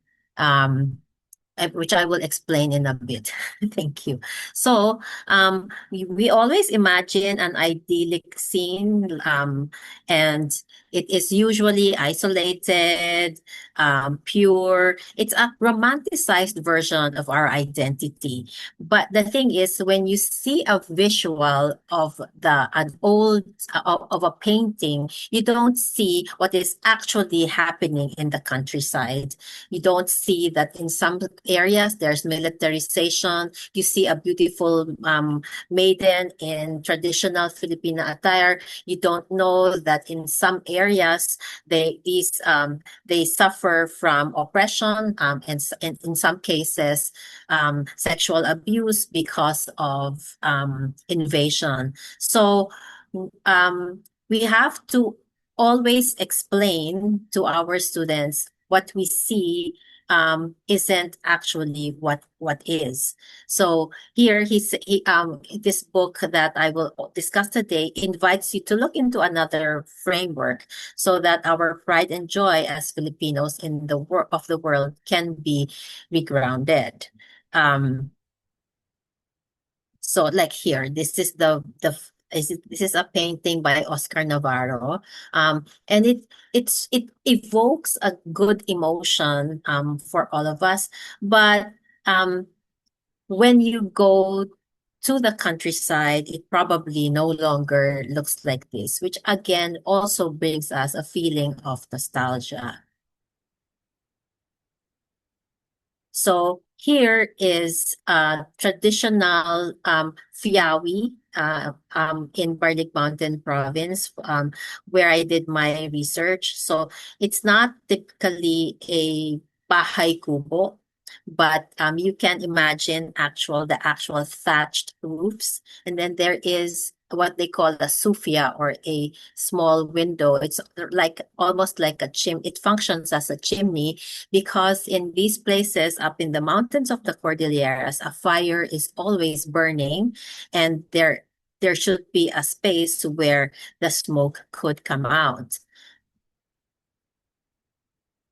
But that fiawi is probably one of the very, very few. I can maybe count them in, it's just a handful of those are left, because in the actual towns, the thatched roofs have been replaced with modern houses, and in the on the right is a photo of it's a view from the local inn where we stayed when I was doing my research on the orature of Barlig Mountain province. So Stephen Acabado encourages us to discuss the Bahay Kubo as and he calls it homogenocene. This is the widespread expansion of plants and animals brought by maritime exchanges that started when Christopher Columbus accidentally ended up in the island of Hispaniola in present-day Dominican Republic. Same way that the um, the first persons who arrived on our islands came here by accident.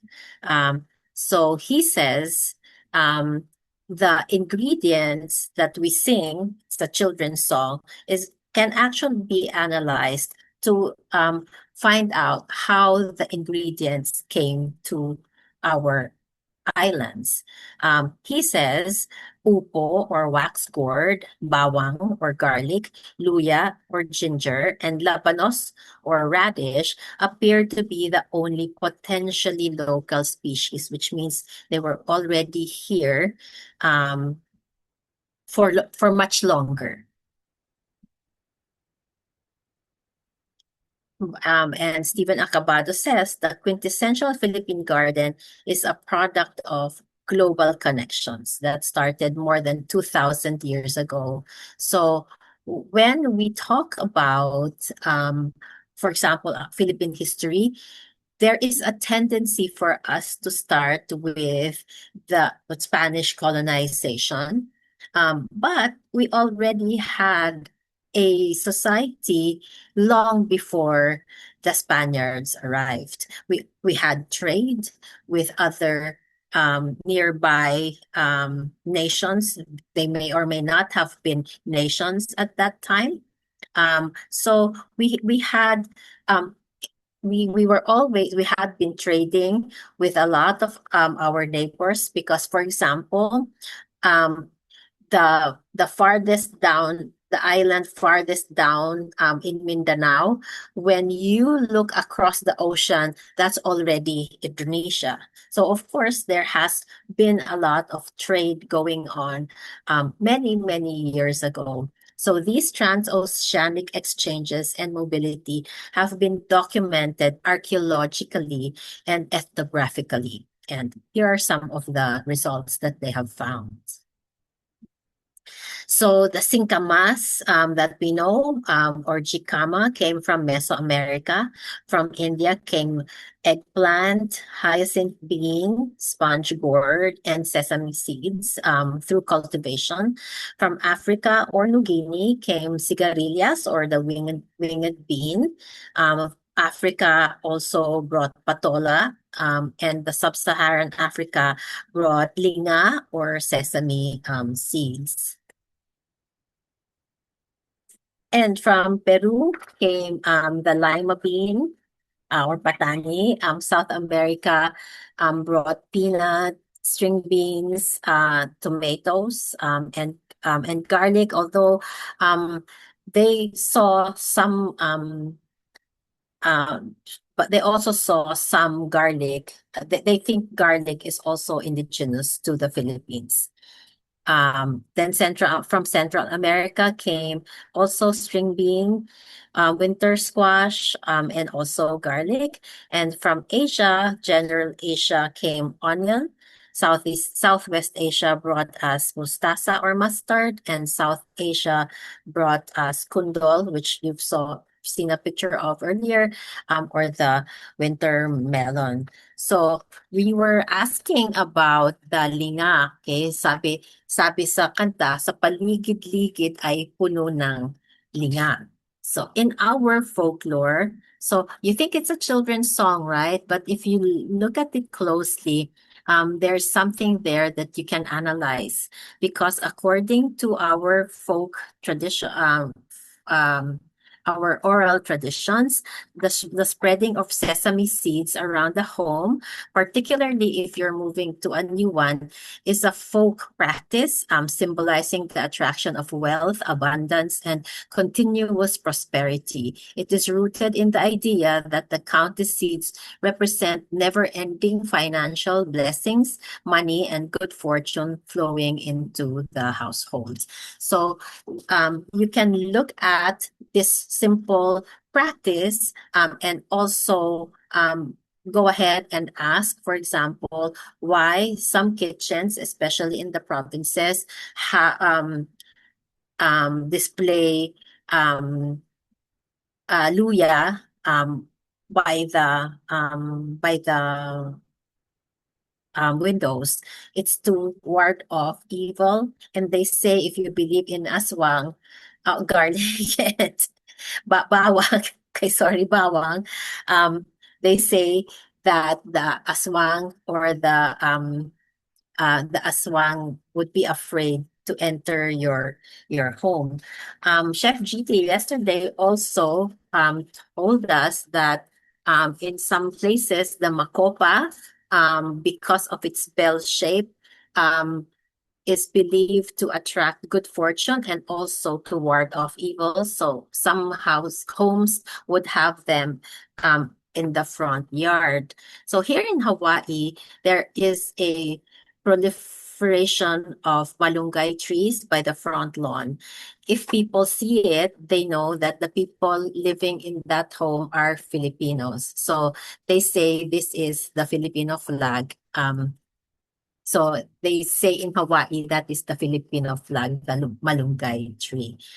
Chef Giney also told me yesterday, I didn't know this, that the malunggay could actually be dried, stored, and used as at a later date. I think it's just so amazing. There's so much that we can do. Yes, I think makopa is tambis, Marvin. That's correct. So the idea that in the fifth grade, we have them, maybe the fourth grade, have them sing the Bahay Kubo. But from there, you can take the discussion up a notch so that you can present new sorts of ideas for our students.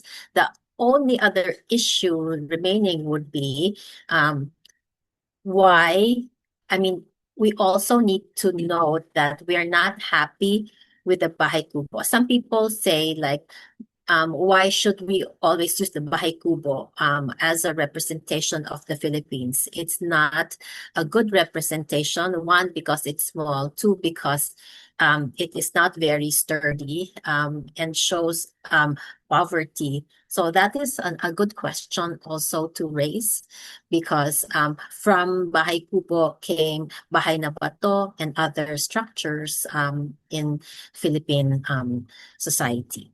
So I'll end there and let's go back to Chef Giney.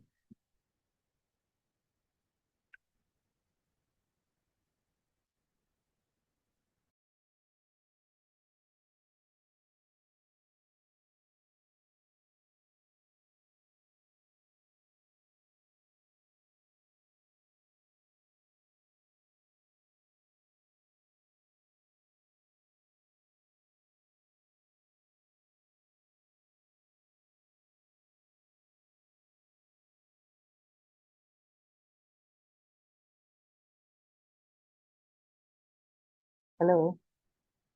Can you hear me? Yes, loud and clear. Okay, thank you. I was talking, but I realized my audio was off. Sorry about that. Okay, so moving forward.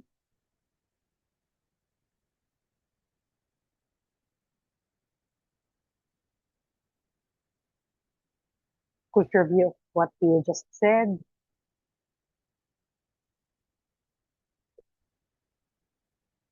Okay, so food and in math and science. So I think that you can again use food or culinary science when you're talking about math and science, because again, Another quick story that I find interesting is that when I use food, people can understand what I'm talking about. I ran two restaurants before. Sometimes someone comes from the market and I ask them about their change, and they can compute something as simple as if you bought something for what is 35, 35 um, less 100 less 35, and they couldn't answer it. But if I say that, for example, so you bought a 35 peso hamburger, how much is the change in peso? And immediately they would be able to answer me because it involved food and something that is they deal with every day. So I just find that funny because they cannot compute if I just talk about the numbers, but when I put food in, they're able to count it or relate it to their experience. Numbers are present everywhere. Some culinary students I've talked with said that they took up culinary arts because there's no math. Not true. There's so much math in food. Whether you're growing it or cooking it or selling it, you're competing for the nutritional value. So whether you're taking this up in science or in business math, for example, you can always use food as a real life experience in computing. And also, I think students would be able to see why this is why learning math is important when they see that they can actually use it in real life. Okay. In technology, in fighting diseases, you can always use food as an entry point. Sports performance, having better nutrition, or making sure that children are fed so that they do not suffer from the ills of malnutrition. Okay, so just an example for a little boy. Usually in the Philippines, even young children like this are quite adept at computing how much you buy more than the old people because they are exposed to it and they get to practice it every day. It is, of course, again, an important skill. Just knowing it but not using it will, of course, dull their skills in math or whatever science they study. Okay, in the food business, the numbers are important. So kids recognize it if they're planning to go into business or learning about investment. Then using food as an example or entry point is quite useful. Consumption, of course, if they want to be better or if they are ill, they want to improve themselves, they're working out, etc. So, and application, selling food, growing food, they have a small farm or you have how do you maximize it? We need numbers for all these things. So they want to come up with a study score or check the nutritional or lack of nutritional value of all this junk food, then they see how useful math can be and probably have not be less math averse. Okay, suggested classroom activities. There was a whole brouhaha last Christmas about government officials saying that 500 was enough. But while I understand the outrage, I also want to think of it as something that is a reality for a lot of people. Even for some people who work very hard to earn money, uh, perhaps for many years now, they had to make do with 500. So without also putting so much judgment on it, it can be an exercise in sensitivity also and also being good at uh, stewards of money so that children can recognize the importance of uh, working and how much 500 actually costs. So it can be a good exercise.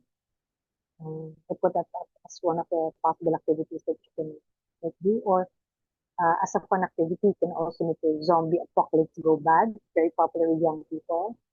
How would you, what kind of food, and if you have to compete to make sure that you have enough to meet the caloric and nutritional needs of two children or two married children. It's up to you who you want to feed or maybe just themselves, just to practice also their math. So they can use that as a fun way of explaining why this would help them survive a zombie apocalypse. Okay. Here just a few examples of the emergency food kit. I think this is a kit not an ayuda kit, but for in case of an emergency, as is mentioned here, maybe the earthquake or a fire, or maybe here are some things that they can store and create, and maybe the students themselves can also come up with something. And also, as a final activity, I suggest those extend before on molecular gastronomy, where you create foam out of make sinigang into a foam or make adobo as a gelatin and things like that. But there are also simple exercises that actually feel close to that, like making honeycomb candy. This is just sugar with the addition of baking soda. Of course, with adult supervision, especially if you're working with kids, or why sugar poured into a machine becomes cotton candy. So it can set off a discussion about science, like changes in the form of matter, or even baking. What is the chemistry and science in baking? And make experiments out of that. Why does melted butter affect a product differently from creamed butter? So that can be a delicious and fun way to learn about things that they can apply to other science principles. And or they can look at Japanese food trends.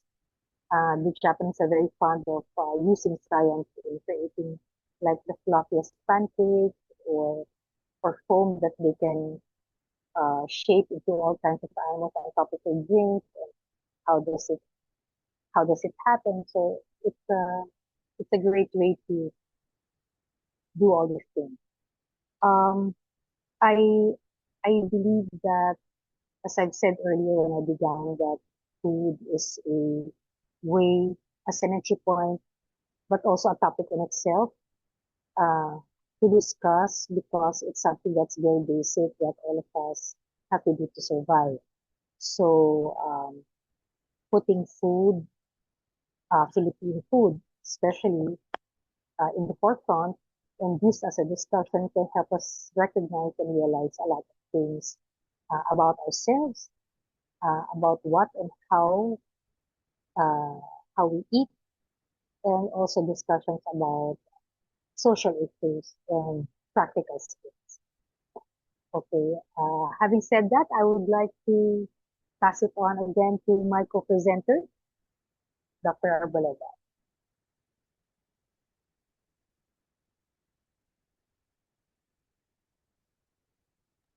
Tita, you're muted po. Sorry, could you show the next slide, please? Giney, do you have the slide or not? Ako? Sorry. I'm sorry. Yeah, the Okay, last okay. two slides. Okay. Thank you. So what I'm going to present are the last two activities so what Chef Giney presented are like small activities that you can run for daily or regular class activities, but I would like to present like two like major activities that they can work on throughout the whole semester to be like their final project for the quarter or final project for the semester. It has to do with memory. They say that memories are triggered not by what we see, but what we smell. So when you pass by a bakery and smell pandesal, you are reminded of your childhood or your homeland. Our sense of smell is the most neglected sense because it is the most adaptable. We cannot always just erase what we can hear or what is right in front of us. So sight is not an adaptable sense. But for the sense of smell, the longer we are subjected to the strong odor, the fainter it becomes until we can almost neglect the smell. Memories are the same. They are hard to keep, they are hard to catch.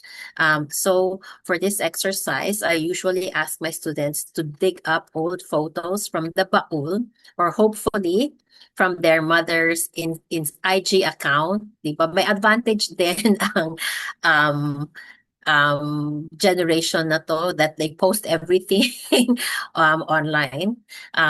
So this is a good so the AI generation, almost all memories are available online. Pero I keep thinking, what did we used to do before Facebook or Instagram? Did we call all our friends to say, hey, I had kapsilog for breakfast? Because that's what we do now. Here's my breakfast. And then you show the whole world. Sometimes it doesn't make sense to me, but as a treasure trove for photo elicitation exercises, then now that makes sense. The poet Larry Epil, who spoke to us on day 2, uses photographs to prod students to write a haiku. So I use photo to elicit food memories, and I ask the following questions. Who were there with you during this occasion? What was the occasion? And then they have to use sensory details, color. So who were there? Like, you do the who, what, when. We're like, what was it? Was it your 7th birthday? But the additional instruction is for them to narrate it so that the reader can feel as if they were present when it happened. And then they have to describe it according to their senses. So if they hear garlic frying on a pan, how it sizzles, or the texture of the marshmallow, and other things that they felt. Was it a hot day or a cold day? If they remember, this boy, I just took that photo from off of images on Facebook. This boy is probably barely a year old, or maybe a year old, maybe 3. Maybe he won't remember this memory, but if they were if maybe it's their 7th birthday party, they can probably try and recall whether it was a hot or a cold day, etc. And then they can also figure out or answer like how this memory is different from recent experiences on food. Maybe, especially for our students here, most of them come here when they were like between 7 to 12, 13 years old. And then suddenly the birthday party is so different when they celebrated it in the Philippines and when they celebrated it here. And maybe the ingredient, the pancit, tastes different because they don't have calamansi in their backyard here in Hawaii. So there's a lot of what they can do is create a whole scrapbook of all of their food memories. This is not a genius exercise. It's probably done in a widespread manner, but they need the extra requirement of using the senses and trying to create a literary narrative from there. The other thing that and with the food memory, they could include the recipe from their lolo or lola, or their family members. So then this becomes an oral history project as well. So some of our students here cannot speak Filipino. They want to learn Filipino to be able to talk to their lolo and lola. So now the experience becomes important for their family.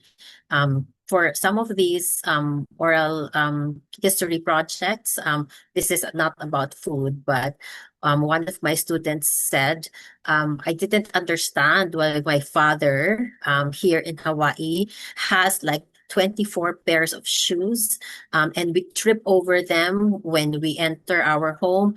And then they said, why does he have so many pairs? He probably uses only 3 of them. When they did the oral history project with their dad, they found out that in his childhood in the province in the Philippines, he had only slippers, and they had a pair of shoes that he shared with the older brother. So he'd go to school in the morning, come back, the older brother, and then in the afternoon, the younger brother would wear the shoes and go to school in the afternoon. So things like this actually make them appreciate their current situation, and appreciate how and why they came to Hawaii, and all the changes that happened within their family. Then the last exercise is slide please. Is about, so what I do for the in my class is to play a video called it's to play a video called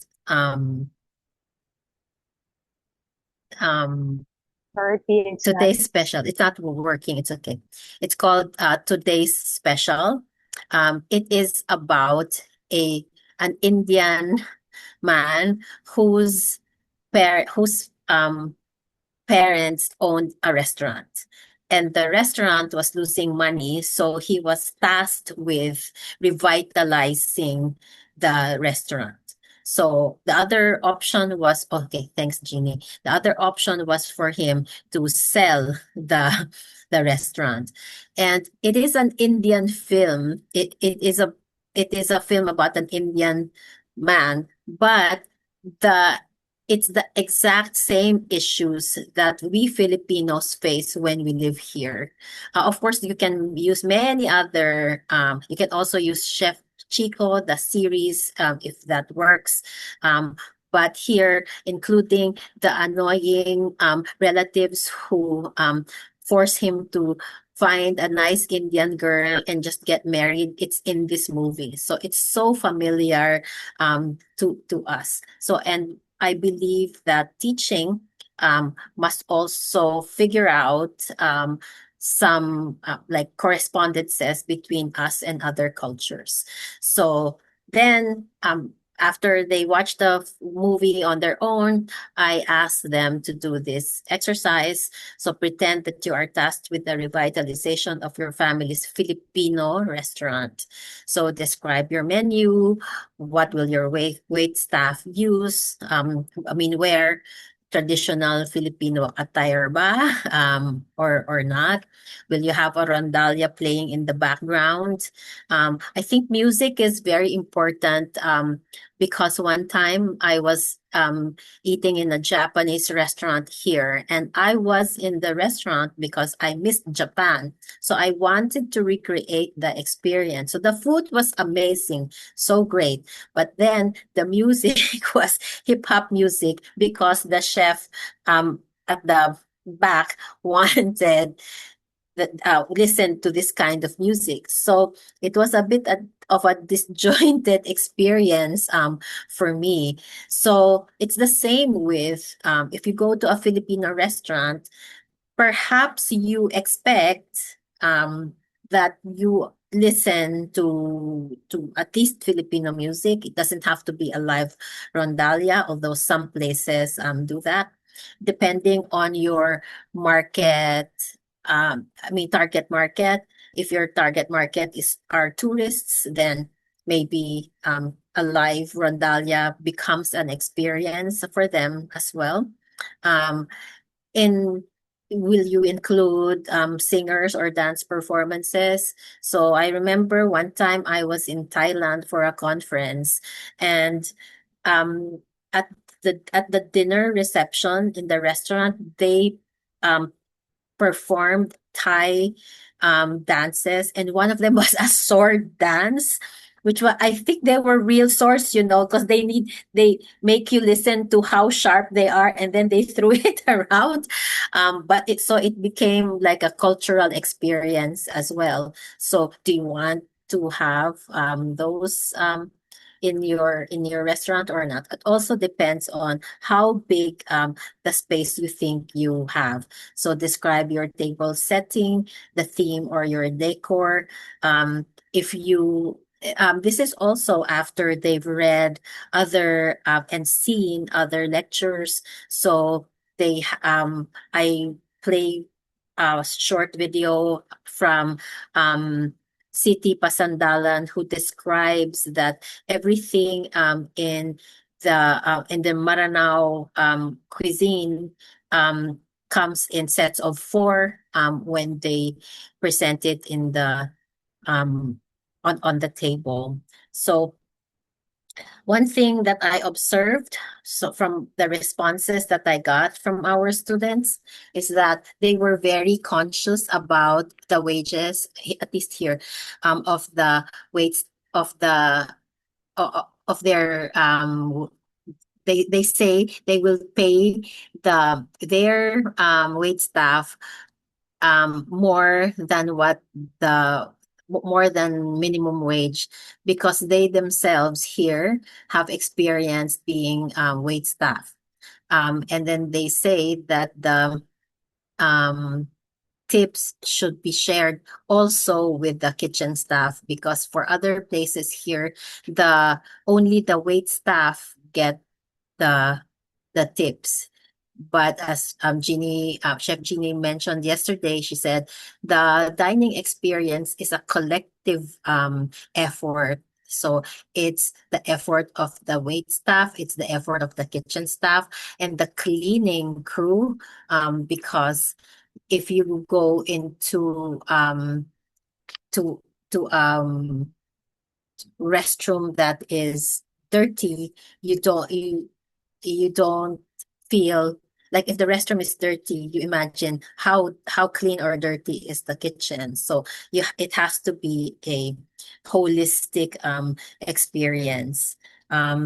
So these are some of the exercises that I have used for my classes. But like I said, now knowing all of the other ideas that Chef Giney has presented, I'm going to now add other exercises so that our lessons are fresh.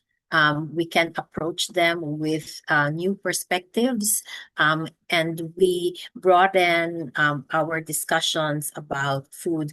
I was accused by one of our colleagues here at UH. She said, "Oh, the Filipino program at the University of Hawaii just teaches food," because we did have 8 sections of the food class with full enrollment. And then they said, all they do is teach about food. But I said, we don't only teach about food. We're not talking only about our Lola's recipe, but it is about our people, how we got here. It's the heart and soul of our ancestors. And it's about the history of how, it's a history of migration, and what we do when we are far away from our homeland. So it is a political thing to talk about food. And for the Pamana ng Lahi series, what we really want to do here is to affect the consciousness of our students and our people in general. So it's tungkol to sa kabulatan natin bilang mga Pilipino. It's about our heart and soul, puso at diwa ng ating bansa, kahit saan tayo naroroon. And this is why we teach food. This is why we teach Filipino music. This is why we have Pamana ng Lahi, so that we can continue our advocacy. Maraming salamat po. Padayon.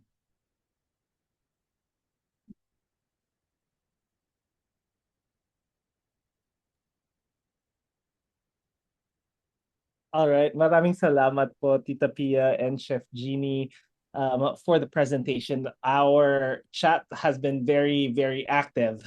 They do have a lot of questions and nakakagutom the presentation. Like I wanted to eat with everything that I saw. And also the suggested classroom activities, they're very interesting, and there are comments in the chat box as well for that one. So I guess let's move on to our Q&A, because as I mentioned, our chat box has been very active. I guess I'll start with you, Tita Pia. There was a question with regards to Bahay Kubo while you were presenting it, especially for when you teach your classes. From Marvin Tejada, he's asking, do you cook these vegetables in different viands for your student to taste for classroom teaching? Unfortunately, we don't have an active kitchen. I would do that, like do a demonstration. But what we do is on the last day, we have a potluck, and then they're free to bring their food. So, luto na, luto na siya. Plus, I don't think that they will trust my cooking skills. I can only make lasagna and I don't and vegetables. I never learned how to cook. So that's what they do. And they're really proud of here they're Ilocano. They bring, this is my auntie's pinakbet. And they're proud to present their food. They're also proud to present the change. Like one of my students said that in their household, they use, because they saw it in California, they use strawberries for their sinigang as a souring agent. So we cannot discount their experience. Yeah. So we don't cook in class, but they bring their cooked food. Thank you, Tita Pia. And Chef Giney, you showed something, a photo earlier of the chicken pianggang, and Professor Angelique Calio is here joining us today. She said that she's curious about the chicken pianggang and is curious how does it taste, because it looks spicy. It is quite spicy. It's a tauco dish wherein you literally burn off the coconut meat in the nyog, in the mature coconut, and you grind that up together with spices, and that's where you cook the chicken. So it has a very smoky flavor. Uh, there are several recipes online. I think that if you might want to try it, it's also there's also a strong lemongrass flavor to it. So in the Philippines, especially in Visayas and Mindanao, um, tanglad, no? Lemongrass is a favorite flavor for grilling or for barbecuing, like in Nasal, right? So they also use that together with certain types of ginger, garlic, onion, of course, chilies, and coconut milk. So that's why the pianggang is black. It's because of the burnt coconut milk. Oh yeah, that's interesting. I'm curious to actually taste it once I'm back in the Philippines. I would want You to must. try that. And then one more for you, Chef Giney. Marvin Tejada is asking, since you presented some of the classroom activities that can be done when teaching Philippine cuisine, is that when you feature all of these in class, how do you assess your students' curiosity? And did you see any enthusiasm in your students attending your next lessons? And did it change something in them in some nonverbal way? Mostly I hold special classes for culinary students or just recreational cooking students who love to cook. Um, Usually the reaction I get when I present all these things is surprise or sometimes a little bit of shame that because usually I always say this that when Filipinos like when I was first putting up a restaurant and my friends asked me what kind of restaurant are you putting up, then when I said Filipino, they were like a little disappointed. And they would say, why Filipino? But when I think about it, had I been French or Italian, and I would have been asked the same thing, and I answered like, yeah, Italian or French, then they would have said, but of course, you would put that up because you're Italian or French. So what's wrong about Filipino putting up a Filipino restaurant? It's because you don't have appreciation for food. But when I talk about these things, like you can look at Filipino food in terms of era, or in terms of ingredients, or in terms of landscape, like freshwater recipes, saltwater recipes. You can go by forest. What are the things you can find in forest that are being used? Or, there are so many things. Then they begin to be curious because they didn't realize, because usually Filipinos are used to the 20 or 25 soul recipes that are recycled for the rest from the beginning to the end of life. Like every week there will be some kind of sinigang, or every week there will be some kind of adobo. But it's more than that, you know. Even adobo, there are 1,001 recipes based on your family or based on where you live and the availability and what kind of things you put into a sinigang, your souring agent, like I presented earlier. So I think what is good is that I was able to spark curiosity for Filipino food and to try it and to go a little beyond what you see in the market, because they say, oh, but it's not available. But if you want some kind of fried recipe, you would scour the markets of Metro Manila to look for, even as the relative, say, do you have this? Is it possible to find this here? And you would, because you want to try it. So my advocacy is for people to recognize that for us, for Filipino food to be sustainable, because if we don't eat it, we will lose it. If you don't know what kamansi is, I saw a lot of people mistaking breadfruit for kamansi, which is different. No? Then people will just cut it down and say, oh, because I don't know what it's for, or maybe it's just maybe some tree, or it's just grass, it's not a vegetable.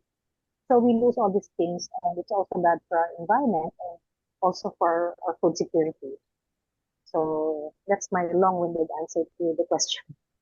Yes, Chef Giney, thank you for that answer. And yeah, you did make a good point about like we don't have to always follow the same exact thing that what we know of a certain recipe, because there are alternatives to it. And as Tita P has mentioned earlier, for people in the diaspora, they already experiment with other ingredients, adding it to their dishes. And like Tita Pia has mentioned earlier with the strawberry in their sinigang, and I think it was Maestro who commented about sinigang na baka sa watermelon, and which I think they do have that in I can't remember the restaurant in the Philippines which serves watermelon sinigang.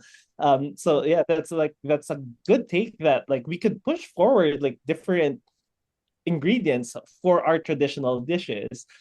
For Tita Pia, there was a comment earlier about the 500 peso Noche Buena challenge. I wonder if you've been doing this at UH for our students for when you teach the Filipino food like classes. I'm going to try that next time. Medyo napikon kasi ako dun because of the comment of the politicians, 'di ba? Na parang then makontento na kayo sa 500. So I was put off by this concept. Because I will teach it, but first I'm going to ask my students to think about why our budget is only 500 pesos per family.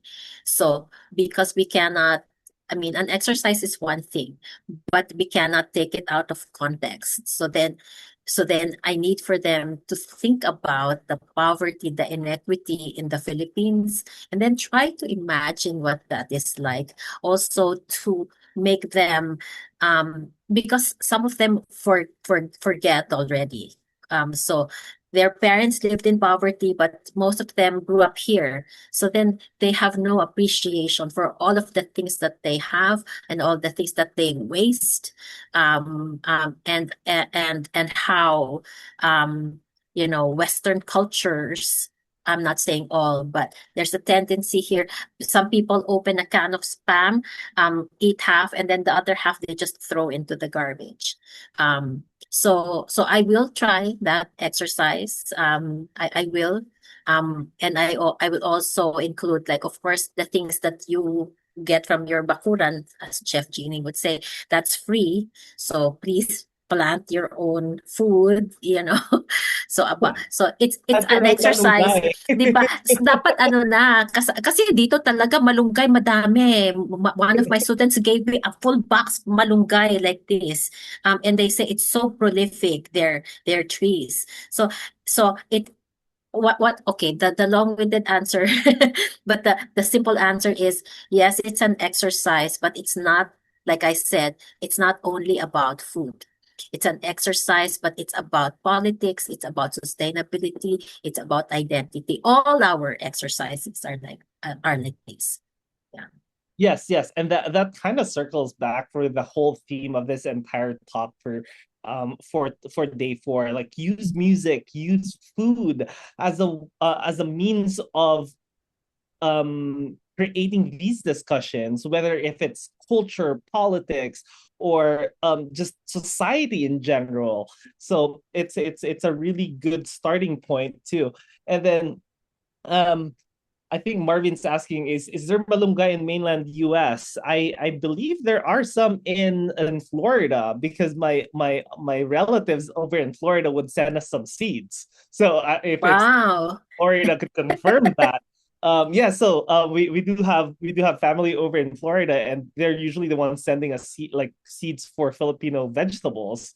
So I do think they have it, but my aunt in New Mexico has a pot of malunggay in her garage. So because it snows in the winter, so then she keeps it in her garage. But with Tita Pia saying earlier, in Hawaii, they're all over in Hawaii for malunggay, because You don't buy malunggay here. You ask your students for yes, you just go to the street. I don't have, sorry, I have a lanai. I don't have lupa here, diba? And one thing that I'm so envious of is Ate Precious, who teaches with us. She has her calamansi tree in her backyard. Oh, wow. Yeah. So I tried to find a like calamansi in a pod. It doesn't produce a lot of calamansi. Kailangan talaga siya nakatanim sa lupa. So yeah. Yeah. And then the soil needs to be very dry. It's for most citruses like that too. And then I think Mom Flori is actually also joining us today, and she's asking if malunggay and moringa are the same. And I would answer yes, but then I don't know if if our speakers would wanna say anything to that. But I don't want to go over, because I know we're a little over now with our time. So any final words from our speakers? That we can start with Chef Giney. Okay, I just want to thank everyone for you spending your evening or afternoon with us. I hope you're able to get something out of this that you'll be able to use in terms of, as Steve said, not just teaching language, but teaching identity and history. Thank you. My final maraming salamat, Chef Giney and Markee. My final message is this. When I was thinking about the Filipino nation and what's happening in today's world, I feel really hopeless.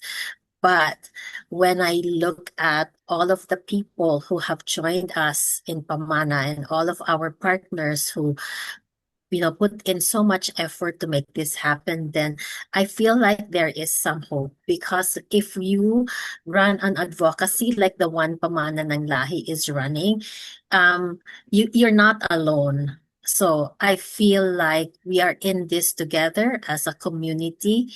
And what I have, like, when I talk about like what your Filipino restaurant should look like, I'm not talking about food. I'm talking about imagination. What do you want to see happen. So not just in your restaurant, but in our country. And when I am surrounded with teachers like you and all of our and community members and chefs and specialists, then I know that we just might be able to make a dent, just a little bit. Okay, just a little bit. I'm happy to be able to do this with all of you. Maraming salamat po. Maraming salamat again, Chef Giney and Tita Pia. And like what we did earlier in our first segment, let's give them isang bagsak for their presentation and for sharing us all these classroom activities that can be done when talking about Filipino cuisine. All right, so isang bagsak, isang bagsak, at isa pang bagsak. All right, maraming salamat again to our speakers throughout the day today. I still see Maestro Edwynn is still here. I'm not sure if Sir Papo is still here with us. But then again, I see some questions about our certificates. So for certificates, please contact Sir Wilmar Cabahog. I have his email already on the chat, or Kuya Ray Ray, his email is also in the chat. So contact them for your certificates. And again, if you guys want to post anything on your social media about this event, please don't forget to use our official hashtag Pamana ng Lahi or Pamana ng Lahi 2026. I'll put that in the chat again. And all our webinar since day one, so the past 4 weeks, these are all recorded, and the webinar recordings will be made available on our website. I'll put that in the chat again. And also it will be uploaded in the UH Center for Southeast Asian Studies YouTube channel. I'll put that as well in the chat. So you can check that in there. Please subscribe to our channel and you can gain access to the collection of lectures and webinars on various Southeast Asian topics in there. And before we do wrap up, we want to recognize again everyone that has joined us over the past 4 days. Not 4 days, but this is now 4 weeks going with our teachers training program. And also we would like to recognize the people that have made this event possible. Again, this lecture series is brought to you by the University of Hawaii Center for Southeast Asian Studies in partnership with the Mindanao State University General Santos, Departamento ng Filipino, and the Filipino Language and Culture Program at the University of Hawaii at Manoa. So I think this is it. This wraps up our month-long Pamana ng Lahi teacher training program for this year. I'm not sure if we're gonna do it again next year. Tita Pia, kaya pa ba? I don't know. So I know we did this last year. I'm not sure if you want to do it again for next year. Okay, maraming salamat, Markee. This wraps up our month-long Pamana ng Lahi Teacher Training Program 2026. We deeply appreciate your support, especially those who were here for all the 4 Fridays, Saturdays in the Philippines. Perfect attendance, di ba? Ang galing. In closing, I would like to thank my adopted anak, Markee Micu, for doing such a splendid job of co-hosting this webinar. Maraming salamat to all our speakers since day one for their provocative insights and passionate lectures. Mahalo to Dr. Jason Parba of the UH Filipino program, Mr. Wilmar Cabahog and the Mindanao State University General Santos Working Group, Dr. Miriam Stark and Rod Neil David of the UH Center for Southeast Asian Studies for managerial and fiscal support. Thank you, Pao Taton, for the beautiful flyers, Ray Ray Tinaco for technical support. We hope you have been inspired by this year's teacher training webinar. We face a lot of challenges today, so let us confront them together with renewed energy and commitment to social justice and linguistic empowerment. Let us continue to preserve our ethno-linguistic diversity and uphold the rights of indigenous peoples. Padayon, maraming salamat po. Maraming salamat, Tita Pia, for the closing remark. And again, maraming salamat to all our participants for joining us.